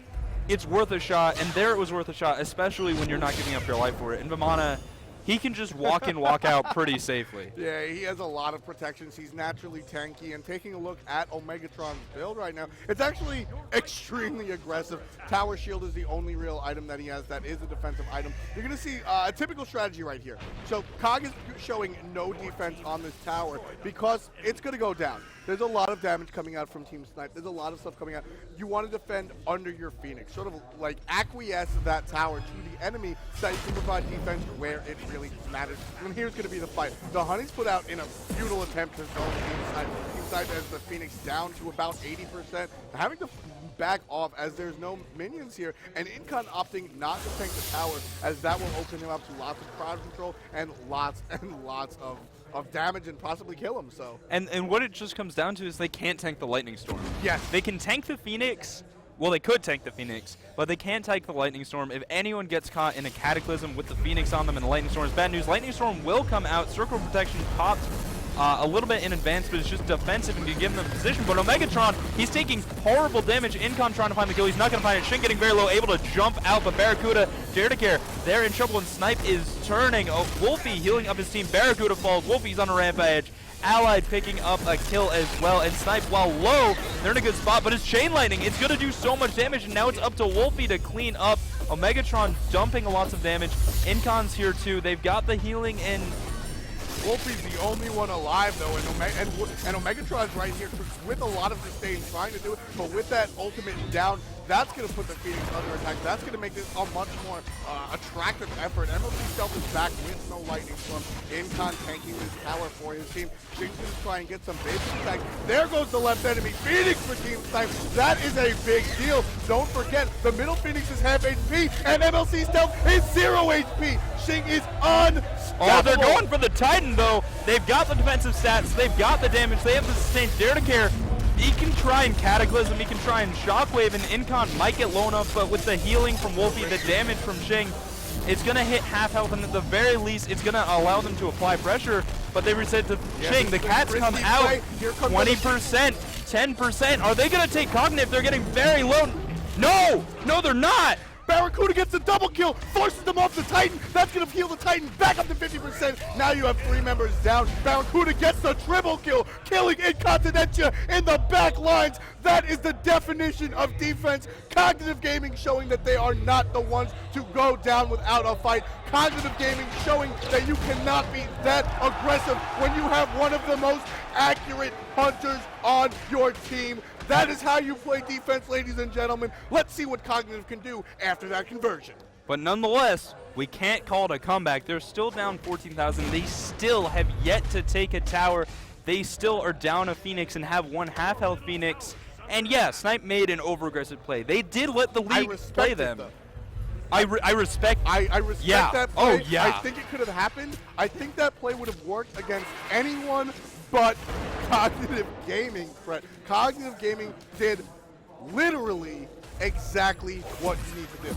Oh, yeah. But they're still in a horrible spot. No, they're in a horrible spot. But for that position, if you wrote a book on what to do right there, Cognitive Gaming would have told you it was trash and they wrote the better one. That is exactly, you needed to res, you needed to use those abilities at that point in time. Very well played by Cognitive Gaming. Going to push Snipe off of their front door and force them to play a little more passive. You're going to see, Snipe is going to wait for the next fight at the Fire Giant. And that's where Cog can really make this into a comeback. At the moment, it's not.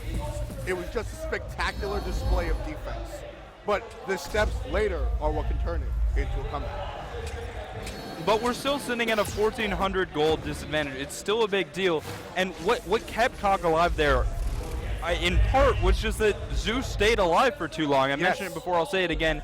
Zeus stayed alive for long enough that he could whittle down Snipe, pick up quite a few kills, and it was only 3 left. They tried to go for the Titan, couldn't quite get it, but now they're looking to take down this Phoenix.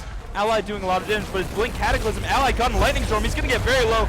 The Aegis is out, and the Circle Protection, it pops too early. Allied will fall. Incon in a bad spot. Shing on the right-hand side. He's not here. Omegatron Well, he's going to back off, but still, that's just a 1-for-0. Nicely done by Cog. Yeah, well played by Cog. Getting Allied, a lot of the damage at this point in game comes out of Allied, who is playing that Hunter role. He has a Heart Seeker that probably was fully stacked. He has the Rage. He has the penetration from Titan's Bane.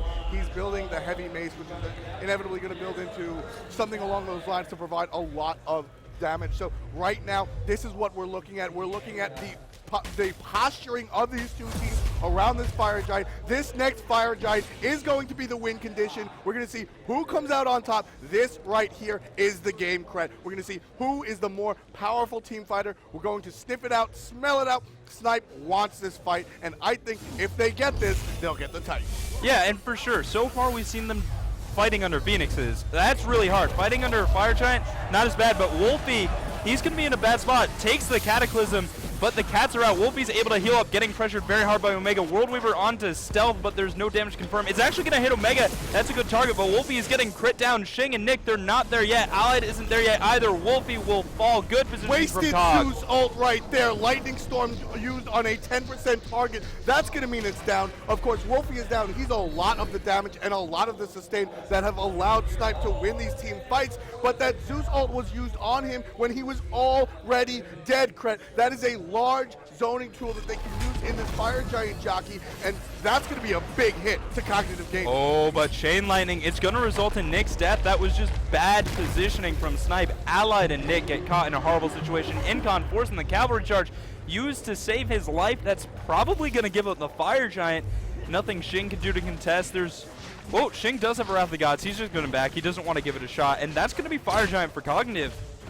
That is a free Fire Giant. That's a free Fire Giant for Cognitive Gaming, ladies and gentlemen. 35 minutes in, 11,000 gold up is Snipe Gaming, but Cognitive Gaming just took the first step to victory. They got a free Fire Giant. But now they have to attack. Exactly. They got the good Fire Giant after a couple of good picks, and they are now in a good position. This next fight now puts Cognitive on the attack. They're on the aggression. They don't have many items, but they do have that Fire Giant. Mathematically, how many items is that equivalent to at the moment? It's about 5,000 gold for a team. That's the rough equivalent. So, like part of an item per player. Okay. It is a big deal, and it's going to put them slightly behind. So, you know, it catches them up from really far behind to slightly behind, but nonetheless, they have to get a lot of gold to really call it a comeback. 100%. And Snipe's going to be defending that, but Gold Fury, well, that's the first step.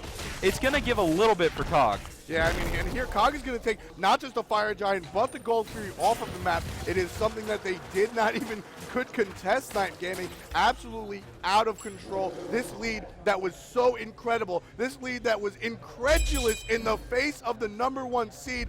Cognitive Gaming is showing everyone at home just why they are the #1 seed and haven't dropped a single match in 8 weeks of our tournament qualifiers. And they're going to go in on this left tower. Snipe not even going to try and contest. They're going to defend under the inner tower. Wolfie just back to start rotating over. Is Snipe going to give it up? They're going to defend under Phoenix. They're playing carefully. They're going to say, okay, we'll let you even it back up. We don't want to throw. Exactly. This is the ultimate display of respect. Oh, but they found Anister caught out, forced him to dash away. It's a blink Cataclysm, but Daredekir could be in a bad spot. Will not get stunned out of the rollout just yet. Lightning Storm is down. It's not going to connect. Fear no evil. Wolfie's in the tower for now. Not able to heal up just yet, but Circle of Protection. Ally going to find Anister. Daredekir very low. Cog very low. Omega forced out of the fight. Barracuda too far up. Incon, he's going to find... No, it's Allied who finds the kill. Now, Emma's Stealth, he's alive. He's backing off, but Daredekir is so low. And, oh, Detonate came back off of cooldown. Nick's going to die. But that was big. That's a 2v1 engagement against the people with the Fire Giant. That's going to go the way of Team Snipe. But do you remember just a few minutes ago the 12,000 gold lead that they were sporting? Now, at the 37-minute mark, it is a 4,000 gold differential between these two teams. Snipe is still in the lead, but that lead is waning. Snipe realizes the situation. They realize if they let this keep going, Cognitive has every reason to keep it up and pick it down. They have to take that Phoenix in the middle to keep pressure on with the Firemen. That's exactly what they do. Snipe is in dire straits right now, Fred. If they don't win soon, Cognitive Gaming will be able to come back. There is a reason Cognitive is, I keep saying it, but they literally didn't lose at all during these qualifiers. Well, and it's also just the old adage, hold out for late game. Eventually, everyone's going to have all of the items in the game. And it's just, you know, gold doesn't matter anymore. It's just who wins the team fight. But, and it's weird here, because it's one team has Hell, who's incredibly powerful. The other team has 3 of the best team fight ultimates in the game. Yep. Maybe 4 if you consider Vamana in there. It's Lightning Storm, Cataclysm, Fear No Evil, and Sleeping Giant. It's so strong. It really is. And Cognitive Gaming, their late game comp is just so ridiculous. But Snipe has shown time and time again that they can play around these ultimates. The last team fight did not go the way they wanted. And, you know, part of that was Fire Giant.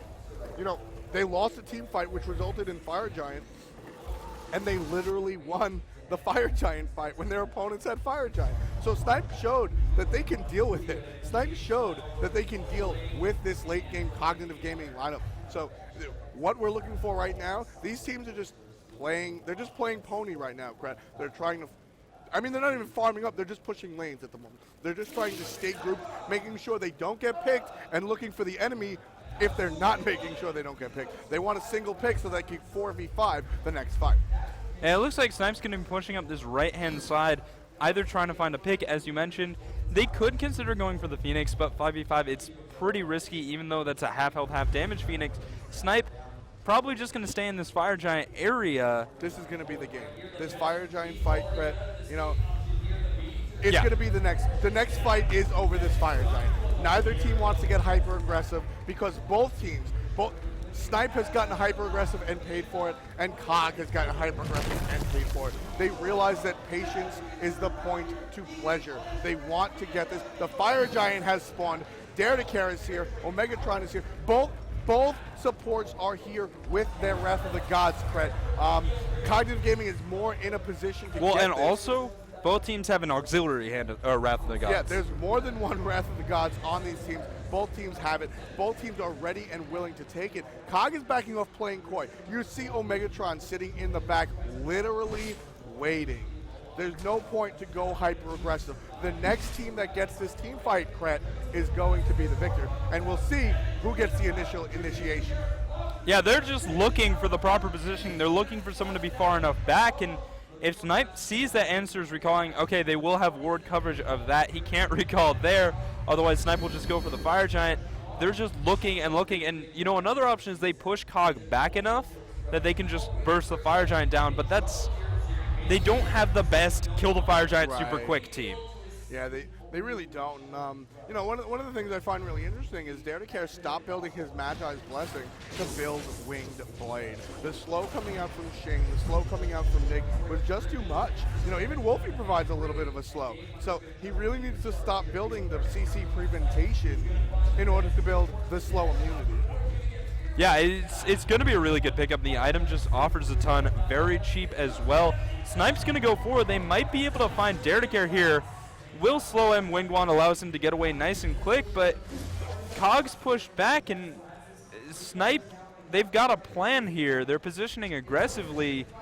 I'm not really sure what they're going for just yet. Right here, they're trying to see if they can start the fight cleanly and escape just as cleanly. They're fighting on Cog's front door. What they're looking for is they're looking for a good Spirit Ball. They're looking for a good slow from Shing or Incon. They're looking for one good pick, which will allow them to fight much more confidently on the Fire Giant. You know? We've seen teams fight 4v5, but mentally, you don't want to take that on. So should you get that pick, that's very important. And their positioning, you mentioned they're positioned aggressively.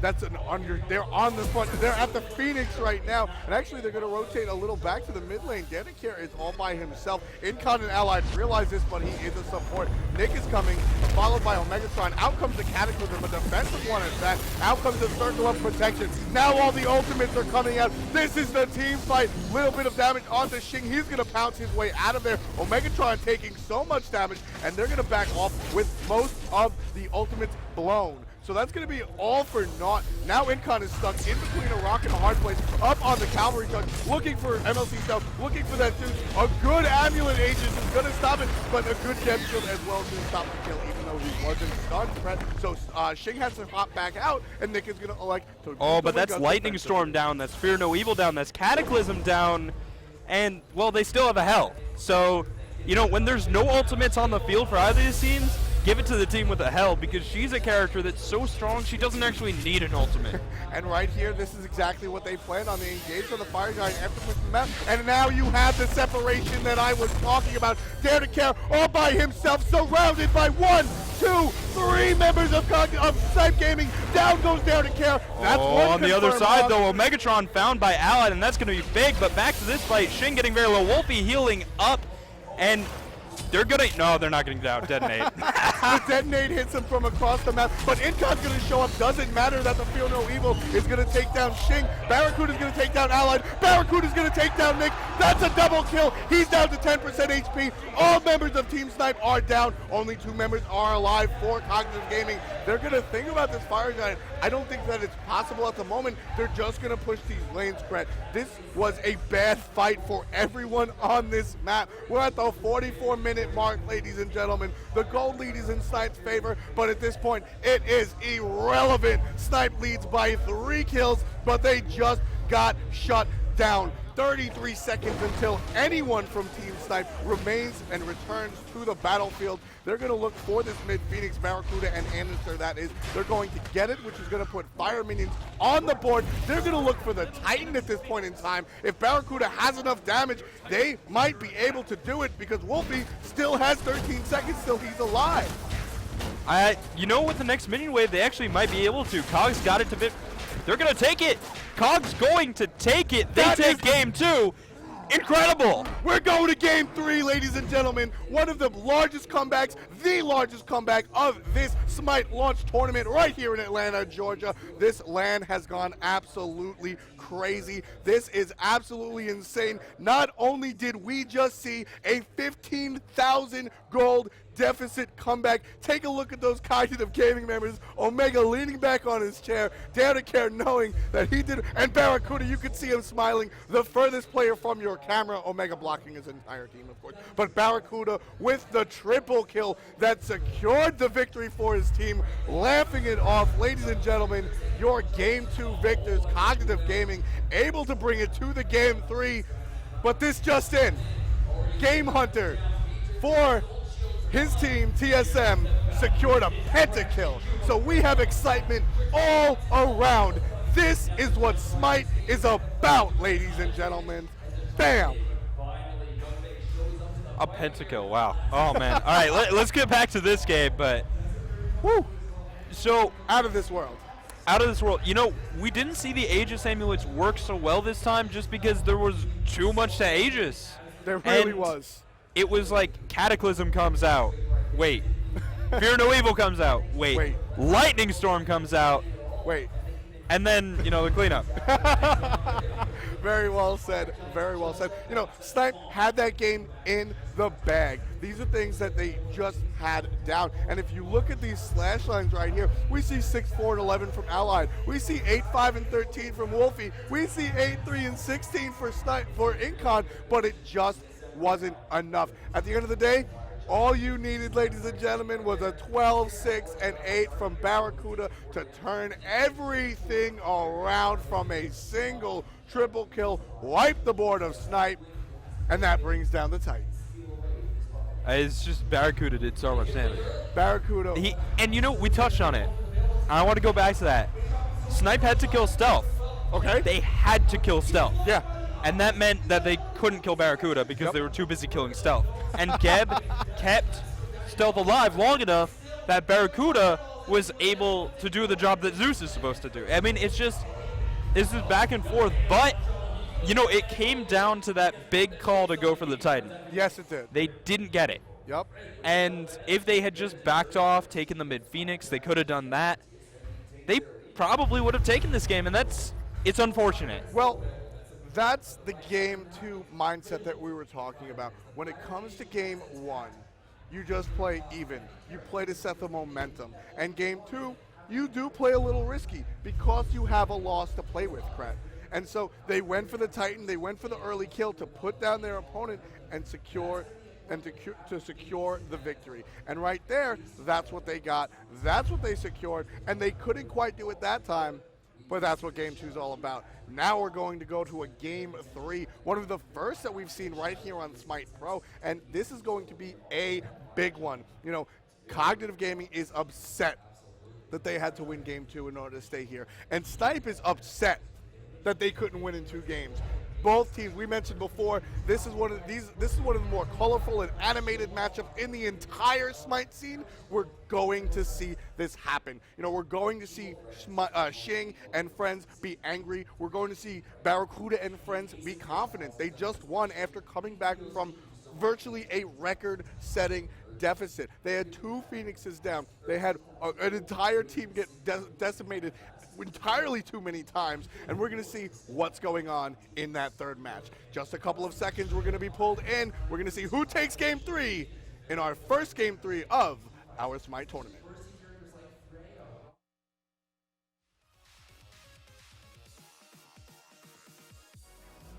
All right, ladies and gentlemen, hello and welcome back. We are now still in Atlanta at the Smite launch tournament, but one thing that's different, it's Game 3. Wait, we're in Atlanta? We are in I thought we were in Canada. No, that's Jeff Hindler. Oh, okay.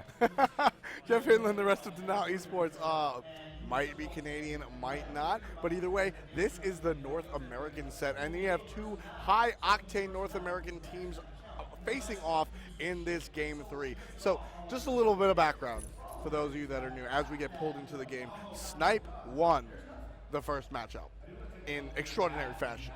They came back in the 2nd game ready to take names, and they did. They were very far ahead. I think the highest lead was about 15,000 gold. 14 or 15. And then Cog said, we don't care. Barracuda, after a long time, it was a 55-minute game if I'm not mistaken. Barracuda got a triple kill, wiped everyone off the board in typical Barracuda fashion, and just quietly stole the game, except it wasn't quiet at all. Forcing the Game 3, here we are. The Odins and Nemesis bands are out on the side of Cognitive. Wait. The Tyr and Chalk bands are out. You ever get that feeling that you've been somewhere before? Yeah, we've seen the same bands the entire This time. is, well, this is Zeus and a Yeah, I mean, right now, the thing is, Snipe, nobody wants to change anything because it's working. it's Anister. Anister is just powerful, and if you let him get, he's powerful without these characters. But Chalk and Tyr, Oh, yeah. you just can't let him have You can't change the bands. Zeus is still a great first pick. Neath Guan, still a great lane to deal with it. And there's the change up. We see the cat locked in. Bastet for Cognitive Gaming. That's going to prevent Xing from taking it. The character that he's played for the past 2 matches and been extremely successful with. Here's the thing. I don't think he wants Bastet this game. Me neither. Well, I don't think he should want Bastet this game because Bastet didn't feed up. Bastet didn't make Zeus feed. That's what was supposed to happen last game. Do you know what I want to see right here do you know what I want to see right here from Xing? Ymir.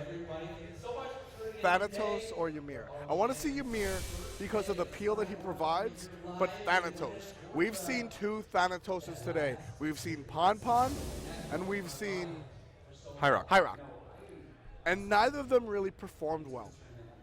Thanatos is an innately strong character, but what he brings to the table fits Xing's personality. It's loud, it's obnoxious, and it's just there and it kills you. Wow, that's BM. It is pretty BM. But I mean, it's Xing. He's loud and obnoxious. I mean, I'm loud, I'm obnoxious. That's just how it works, Then baby. you play Thanatos. My Thanatos is about level 32. Get out. But we are going to see some picks coming in. We do have Poseidon, likely for the middle lane, possibly jungle, probably mid. Hell, once again, for the solo lane. And there is the Thanatos. What I was saying, it fits Xing both personality-wise, it's loud and it's there, but it fits his gameplay. It fits his game style. What Xing likes to do is put himself out of position in order to make the enemy just die, for better or for worse. And what character does that better than a character that can fly up in the air, fly 200% movement speed, and immediately execute you? Oh, it's incredible. And so let's talk about this jungle matchup. 2 very strong assassins. Yes. able to target down specific players, so it's probably going to be targeting down each other. For Thanatos, AMC or Zeus. For Bastet, probably not Poseidon, just because Poseidon's super fast, but maybe. And Hell. Interesting picks, both potentially effective. I'm not sure Bastet can be as effective as Hunbots was last game. I don't think so at all either, Kret. We're going to get pulled into the next game in just a matter of seconds, and you're going to ask me what I'm looking at. I'm looking at the Thanatos. Xing, not only does it match his playstyle, not only does it match his personality, but he's also a disgustingly well-played Thanatos. Like I said, we saw Hyrock and Pon play Thanatos, and in the past, they haven't really shown Thanatos to its full potential. Xing, you know on the what's other hand, funny? What's funny? You know who else was really, really good Thanatos? Who? Wolfie. Yeah. Really strong Thanatos. Around about the end of last year, in December, he really was big on Thanatos, but he was playing jungle back then.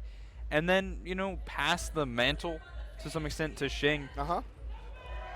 Thanatos just has a history with these two players. It has a history with Snipe Gaming. I mean, I believe they're the team that really brought Thanatos to the North American competitive scene. Yeah. I've always been a proponent of Thanatos. His ability to do exactly what a jungler wants to do is just so huge. And it was Snipe Gaming that let everybody know how good he is. And it got to the point where everybody started to ban him against Xing because he's just that good with Thanatos. That's his quintessential character, so to speak. And then it got to the point where Thanatos just got banned out overall. I'm very surprised that we actually get to see a Thanatos, especially played by Xing. So let's talk about what's different in this game. We mentioned the Thanatos and the Bastet, but also the middle lane, Poseidon. And Zeus can definitely kill Isis. Isis is able to mitigate Zeus to some extent with the Circle of Protection. Poseidon, though, Poseidon can kill Zeus. And Poseidon has one asset that is shared by, I'd say more than anyone, one other mid laner, shared by Zeus. Okay. He hits level 5 and probably gets a kill. Yeah, the Kraken coming out of Poseidon being his ultimate is one of the more powerful ultimates in the game. It's a lot of damage, especially when coupled with the Whirlpool that it is coupled with more often than not. And it also provides a knock-up and a stun should you get it in the middle. So let's take a look all over the board and see what's going on. Barracuda and Danicare on the Amusing Cobs and the Geb in their long lane are going to be facing off against Allied and Incon. A little bit of lane clear coming out in the beginning from Allied, and it's going to push them. Hold on. In the solo lane, Xing and Wolfie facing off against Omega and Anster. They're freezing the lane and zoning their opponents at level 2. Yeah, and that's just a product of the nature of these two characters. Xing playing that Thanatos with a lot of burst coming out from his death side, and Wolfie playing the Hell with a lot of damage coming out from his AoE magic ability. It's something that Omegatron and Anster can't really fight with at this moment in time. Bastet just doesn't have the damage to deal with it, and Omega definitely doesn't have the damage. We mentioned before previously in games that Omega really only has not Omega specifically, the character Vermana needs set items before he's really scary. And that's why he's delegated to the solo lane. And it just comes down to that these are two very strong characters in this solo and dual lane phase. Yeah. Thanatos is always a problem because of his long-range poke that does too much damage. And we see it there on Annister. I mean, he had health before. And he's nailing it. That's what I'm talking about. The other two players that we've seen play Thanatos can't do that.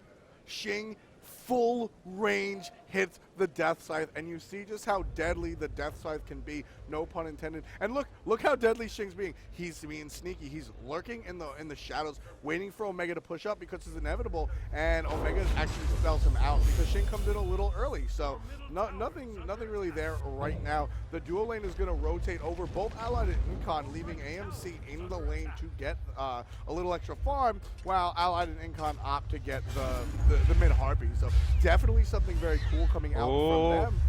Xing's level 5, so he's not going to go on to Anster, but 2 levels ahead.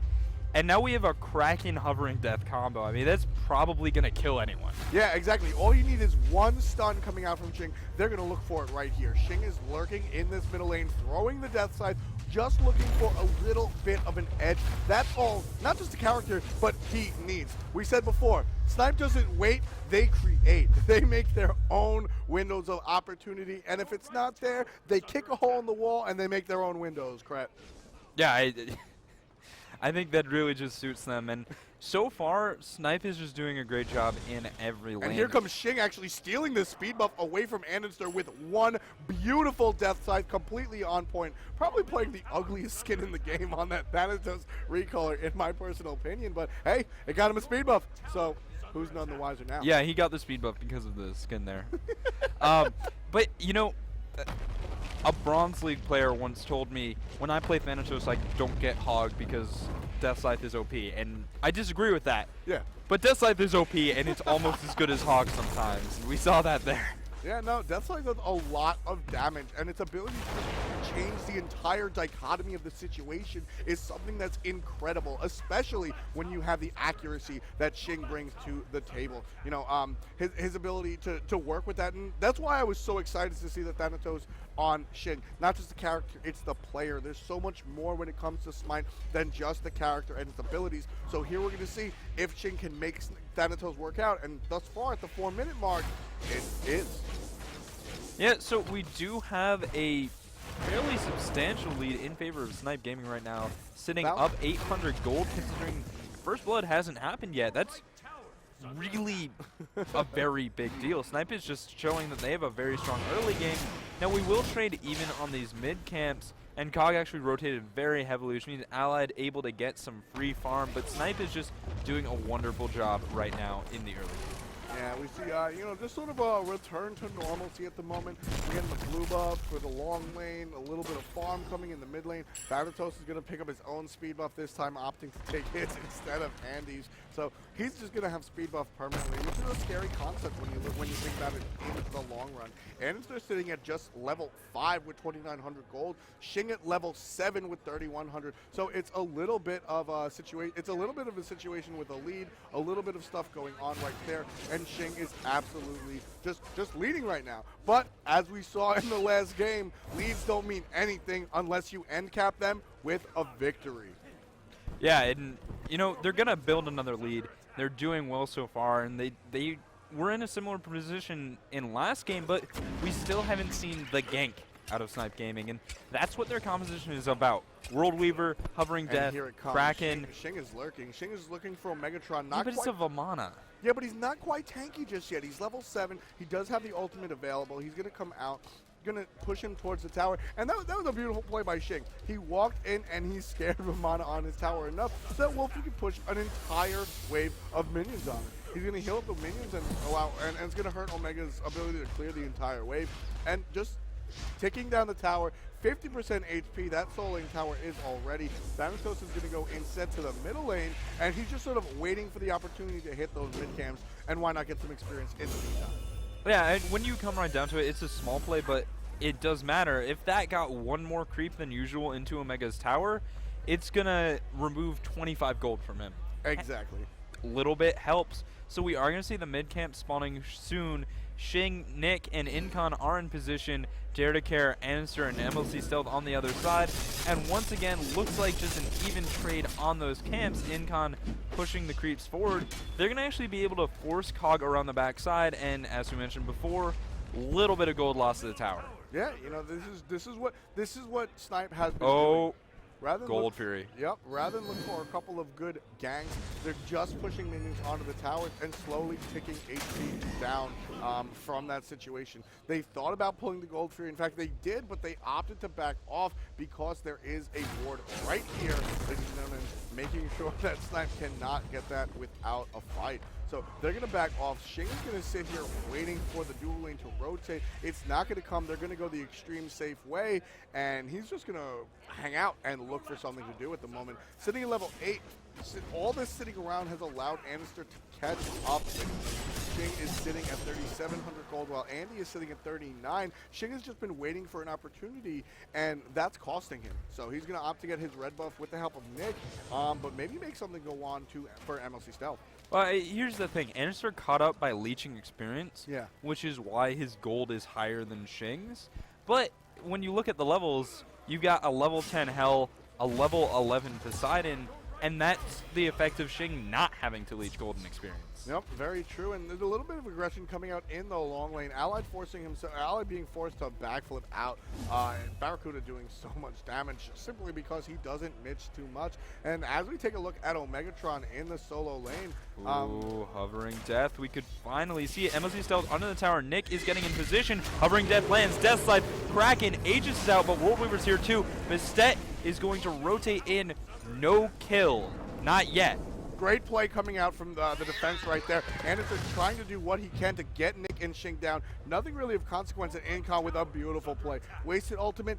Yes, but that's what you need. You need to confirm the defense. So Incon doesn't have to initiate, but judging from the style of play that's been going on, the initiate doesn't really need to happen. Shing actually going to ninja essentially those two Harpies on the left-hand side with the Hand of the Gods, with Omega in his face. Nothing really going on there, as he could just opt to really take those and head back home.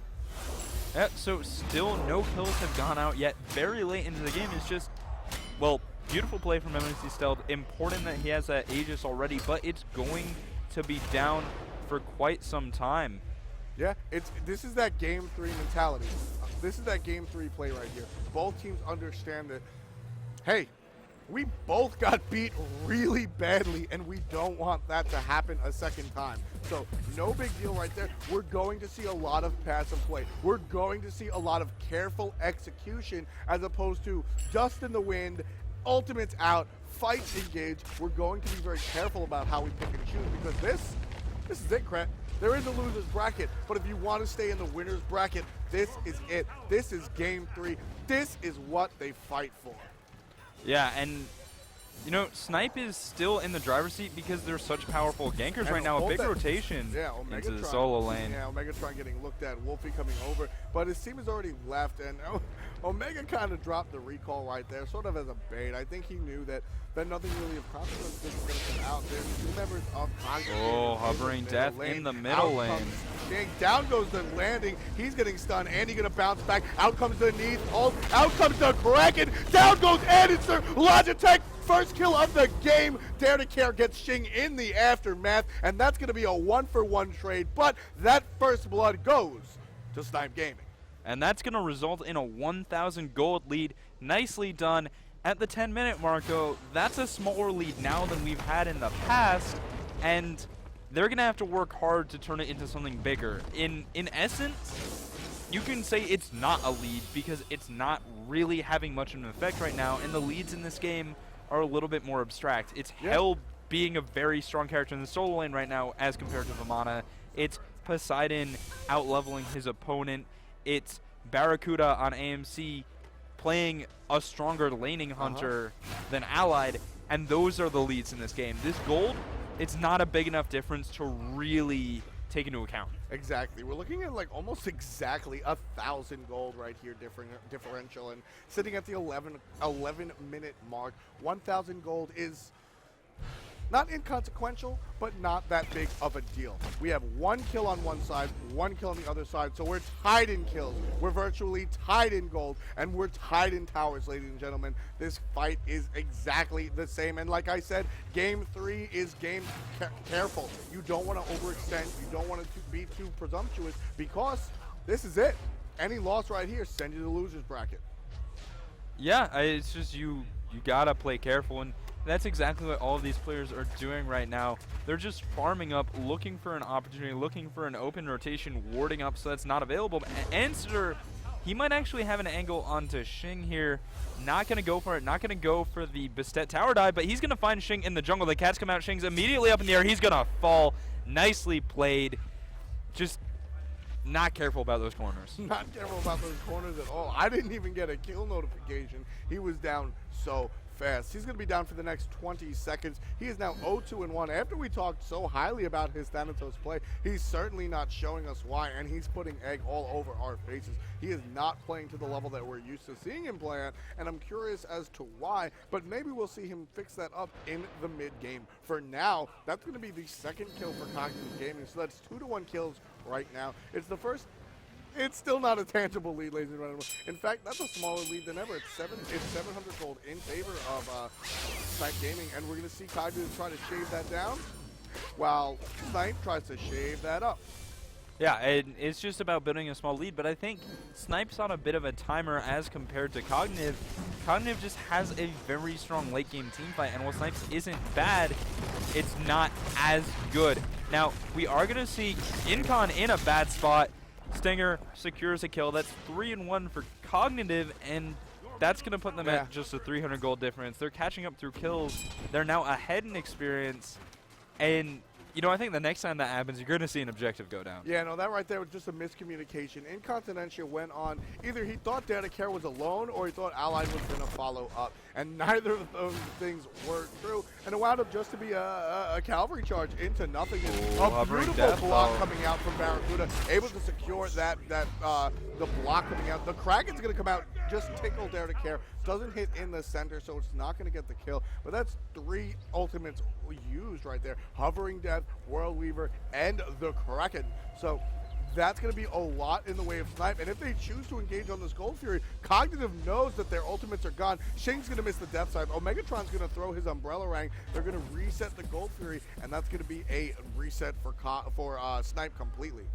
Oh, yeah, but they're going to pull it again. I think they really want to go for this. They've got 5 over here, and they're saying, well, Hell is strong right now, and Vamana isn't just yet, but Lightning Storm comes out, and Cog's going to take the Gold Fury. They're pushing the advance. Incontinentia getting very low, and Barracuda should be able to secure that one as Answer takes down Wolfie on the other side. There's the kill onto Incon. Allied's in a bad spot, and this is looking very grim for Snipe Gaming. Yeah, Shing did get the kill onto Dare to Care, but that's just a single kill in juxtaposition to the 3 coming out onto Wolfie, Incon, and Allied. Shing is trying to make something happen, taking down Barracuda. A couple of abilities used. Barracuda is very low, but so is Shing, and Answer is on his heels. Andy is not going to go. Shing is looking, waiting for his ultimate to come back up. I think it's up relatively soon, as the last time he used it was before that Gold Fury. The Honey comes out. The good Death Sight is going to let him heal himself up, and now Snipe's left tower is under attack.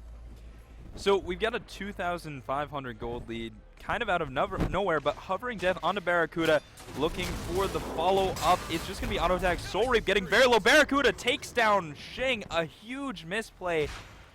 That's just demoralization, but Shing not worth very much gold considering... Oh no, his gold reset. That should have been a solid 300. Yeah, it's 1-3-1, the slash line for Shing. And you know, the joke is that when Shing does point, the joke is Shing feeds, okay? Yeah. And that's a good, lighthearted joke, but at the end of the day, when Shing does poorly in the early game, unlike some of the players that spiral out of control, he doesn't regain his composure. His composure goes in the opposite direction. He changes his role, and he looks to facilitate a lot of the kills. And he usually winds up positive, if not even better, and he does wonderful things for his team. So if Shing works according to plan, as he's died 3 times already, we can see a good turnaround. Right now, it's the 16-minute mark. We have a 3,400 gold differential in the way of Cognitive Gaming. It's 7-2 kills and 1 power down for Team Snipe. Barracuda gets a kill onto Allied in the duo lane with the help of his friend Dare to Care. They're going to push an entire wave of minions onto this left-hand tower, most likely going to be the tower thanks to the hives providing tons of attack speed. Oh, but there's a rotation. Heavenly Agility is hot. There's the Kraken. Not going to find Barracuda. Able to sprint out of that one. But Cavalry Charge is not going to land the stun. Shield, Stone Shield keeping him alive for now, but down to just 100 health. He's juking, but he can't juke that just too much, and not able to confirm the tower, though it is very low. So a slight recovery, and start rotating over, maybe able to catch the lazy back. No, will be spotted out. And now it's a siege coming out from Cognitive. Yeah, Cog is just going to want to push this. They're going to want to shove this tower right here. Out comes the Zeus ultimate. Shing is in the air looking for someone to land on. Opting instead, changing his mind multiple times. Opting instead to play defensive. The tower has gone down, but no members of Team Snipe have gone down. It is a 5-for-4 execution right now. Barracuda coming up in just 15 seconds, so this is going to be a big deal. Omega trying to push onto the middle tower as well. Cognitive trying to make a comeback in this game 3, trying to make something happen, and Snipe's opportunity to do something is right here. Yeah, they have to find a way onto the backline, but with Omega using his ultimate, it's an opportunity, just not yet. Wolfie very low on mana. That's to be considered, but Cog has to run away here. Spirit Arrow will not connect. Heavenly Agility used to find the engagement. Snipe's not going to be able to find it, and Cog is now sitting up about 6,000 gold. They're in a wonderful position. All of the outer towers from Snipe are down. I mean, Snipe's just in a bad spot. Yeah, this is you know, fairly one-sided. Cognitive is definitely leading this game. This is not the types of games that we've seen from these two teams thus far. We've seen Wolfie and company for Team Snipe put on a much different show, and not for nothing, the characters that they're playing, with the exception of Shing on Thanatos, are fairly good late game gods. So we'll see Nick do immense damage, possible 0 to 100, 100 to 0 damage with that Kraken Whirlpool combo. We saw just how powerful Wolfie's Hell can be, and Incon on that Guan Yu is always relevant. So a lot of things to be afraid of right here, as long as Snipe can keep on keeping on. For at the moment, Cognitive is sitting at a 5,000, 6,000 gold lead at the 18-minute mark. It's now 8-3 with respect to kills, and 6-3 when talking about towers. Yeah, Cognitive is just looking for an opportunity to extrapolate their lead. Gold Fury will be spawning soon. They're keeping eyes on the enemy jungle, looking to take that away from Shing, who's really just, he's level 15, that's not too bad, but he's not able to be as effective as he wants to be. An engagement coming down the right-hand side, Lightning Storm and Cataclysm going to find two, and Nick's hitting very low. Shing is fallen immediately. The Kraken comes out, but it's just defensive. Attempt to peel. Nick able to survive for now, getting very low. Will fall to Aninster, and this is the cleanup crew coming out from Cog. Barracuda has arrived, and at the very least, they should be able to take down this tower. Snipe Gaming sitting at 3 members up against 5. Yeah, no, this is something that Cog could definitely siege on. They're actually going to opt to walk away, looking like they're going to turn their eyes towards that Gold Fury with Incon still alive. He does have Wrath of the Gods online as well as Dare to Care. So those are going to be the confirmation hogs, but Barracuda coming out and providing that zoning tool of the honey and just his body in general. So that's going to prevent anything from really happening. Cognitive gets a free Gold Fury. That is the first Gold Fury of the game, and that's going to be an 8,000. Second. That's the second Gold Fury of the game, and that's going to be an 8,000 gold lead for Cognitive Game. Yeah, it's quite a large number. They're in a very, very good spot. They've only got inner towers left to push, but they can group up as they have the superior team fight. I mean, Blink Cataclysm with Lightning Storm is just a very powerful combo. Yeah. It's not as good as Odin, but honestly, I think one of the best options Snipe had would have been picking that Geb. Yeah, for sure. And you know, MLC Stealth has done his job essentially. He has 0 kills at the moment, but he hasn't died, and that's pretty much what the problem was. All these other games with Zeus being picked, his player damage is still relatively low, sitting at their 9,700 in juxtaposition to the Hunter, who has it's a Fire 11,000. Giant call coming out from Cognitive Gaming. They do have it at 80%. They have 2 frontline characters. The cats have not yet been used from Aninster. Fire Giant sitting at 50%. Lightning Storm on the ground. Cognitive takes the Fire Giant. Incon in the back line, but Nick's already low. Unable to crack him just yet. He's going to use it before he dies, but it's not a good hit. Snipe comes diving down into the back line. They're trying to turn to Cognitive, but it's not going well, and Shing will fall. This is just a rampage coming out from Aninster. There's a double kill. Deicide. The tower will go down. Deicide, Phoenix, honestly, maybe the game. You know, that's a Deicide. They are still relatively short cooldown timers on that res. So it's going to be 25 seconds until Incontinentia is up. That inner tower was down. The Phoenix is down as well. Incon's resing in 15 seconds. Probably not going to be enough to hold them off. In come Cognitive Gaming. Out down goes the Titan. 50, 40, 30, 20, and that is the Titan. Not before he takes down Aninster, but his team will take down the Titan. 21 minutes, drastically shorter. That game goes to Cognitive Gaming. That's game 3. That's game, set, and match. 56,000 to 44,000. 15 kills to 3 kills. That game goes to Cognitive Gaming, and as we take a look at them right there, their coach Matty Pocket congratulating everyone right there. The team is just happy that that's how that went, and as they're giving a hug to the coach, you know, MLC South hanging out. This team feels very good right now. Yeah, they feel good. They really had good morale, good confidence going into Game 3, and they showed it.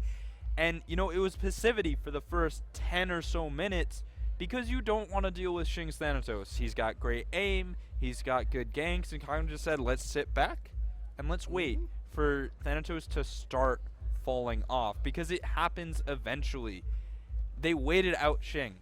They waited for a few failed ganks, and then they were just able to fight with Zeus and keep him alive. Very true. And here we take a look at Team Snipe right here. Wolfie on the right-hand side, the one in the black T-shirt. We have Shing closest to the camera, Allied rocking that beanie right there, and APC, the head tournament director, talking to them about their game, I guess, about their set. It was a wonderful set. The victory does go, as I said, to Cognitive Gaming. It was a game 3. Snipe put on some of the best performances we've seen all tournament right here in Atlanta, Georgia, at the Smite launch tournament. If we take a look at the stats, Zeus, 0011, call him a support if you will. 11 assists is nothing to bat an eye at right there. But the story of this game is, once again, I guess you could say Anna's there, but Barracuda is the one that jumped up on our screen the most. Yeah, Barracuda does a great job of just doing tons of damage, and MLC Stealth helped a lot with that, but yeah, I think Ananser just facilitates everyone. You want to know? I'm going to change my mind, and I'm going to say, dare to care, ladies and gentlemen. I feel it. To care. Every single fight that was won, not just from Blink Cataclysm. It wasn't just a gimmick play. It was just incredible positioning from Dare to Care, and it was incredible that the Geb play coming out from Dare to Care was absolutely on fire. It's not always about kills. It's not always about damage.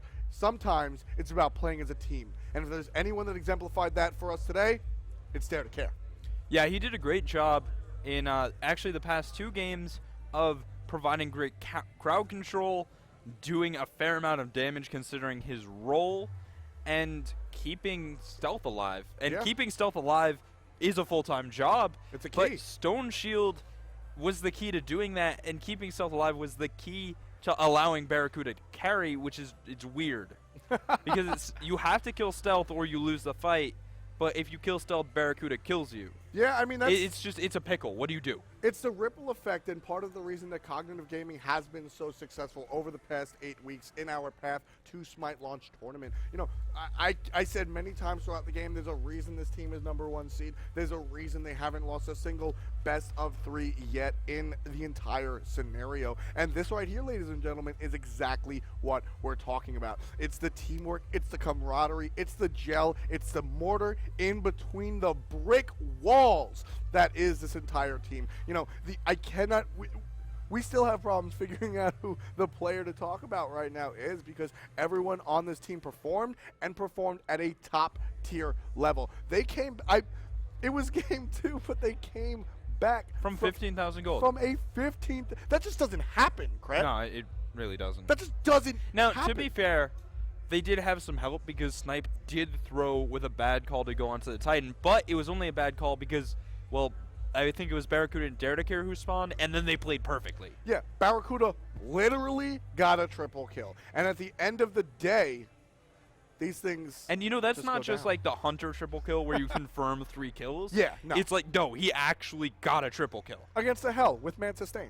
Yeah, it was just wonderful play, wonderful damage, and AMC is just such a factor because it does so much damage. It's very mobile as long as you don't need to dash, because he can't. But he's really fast with his Hive Aura. He's got Sprint.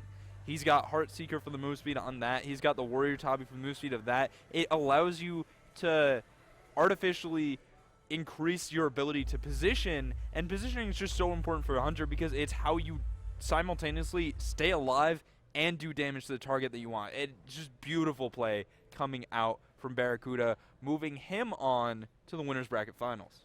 100%. And Shing 2-5-1 is just not what we wanted to see, but we did see that victory for Cognitive Gaming. That's going to be it for today. Tune in tomorrow for the rest of the Atlanta Smite Launch Tournament. For Kret, my name is F. For everyone right here, thanks for watching. We'll see you tomorrow.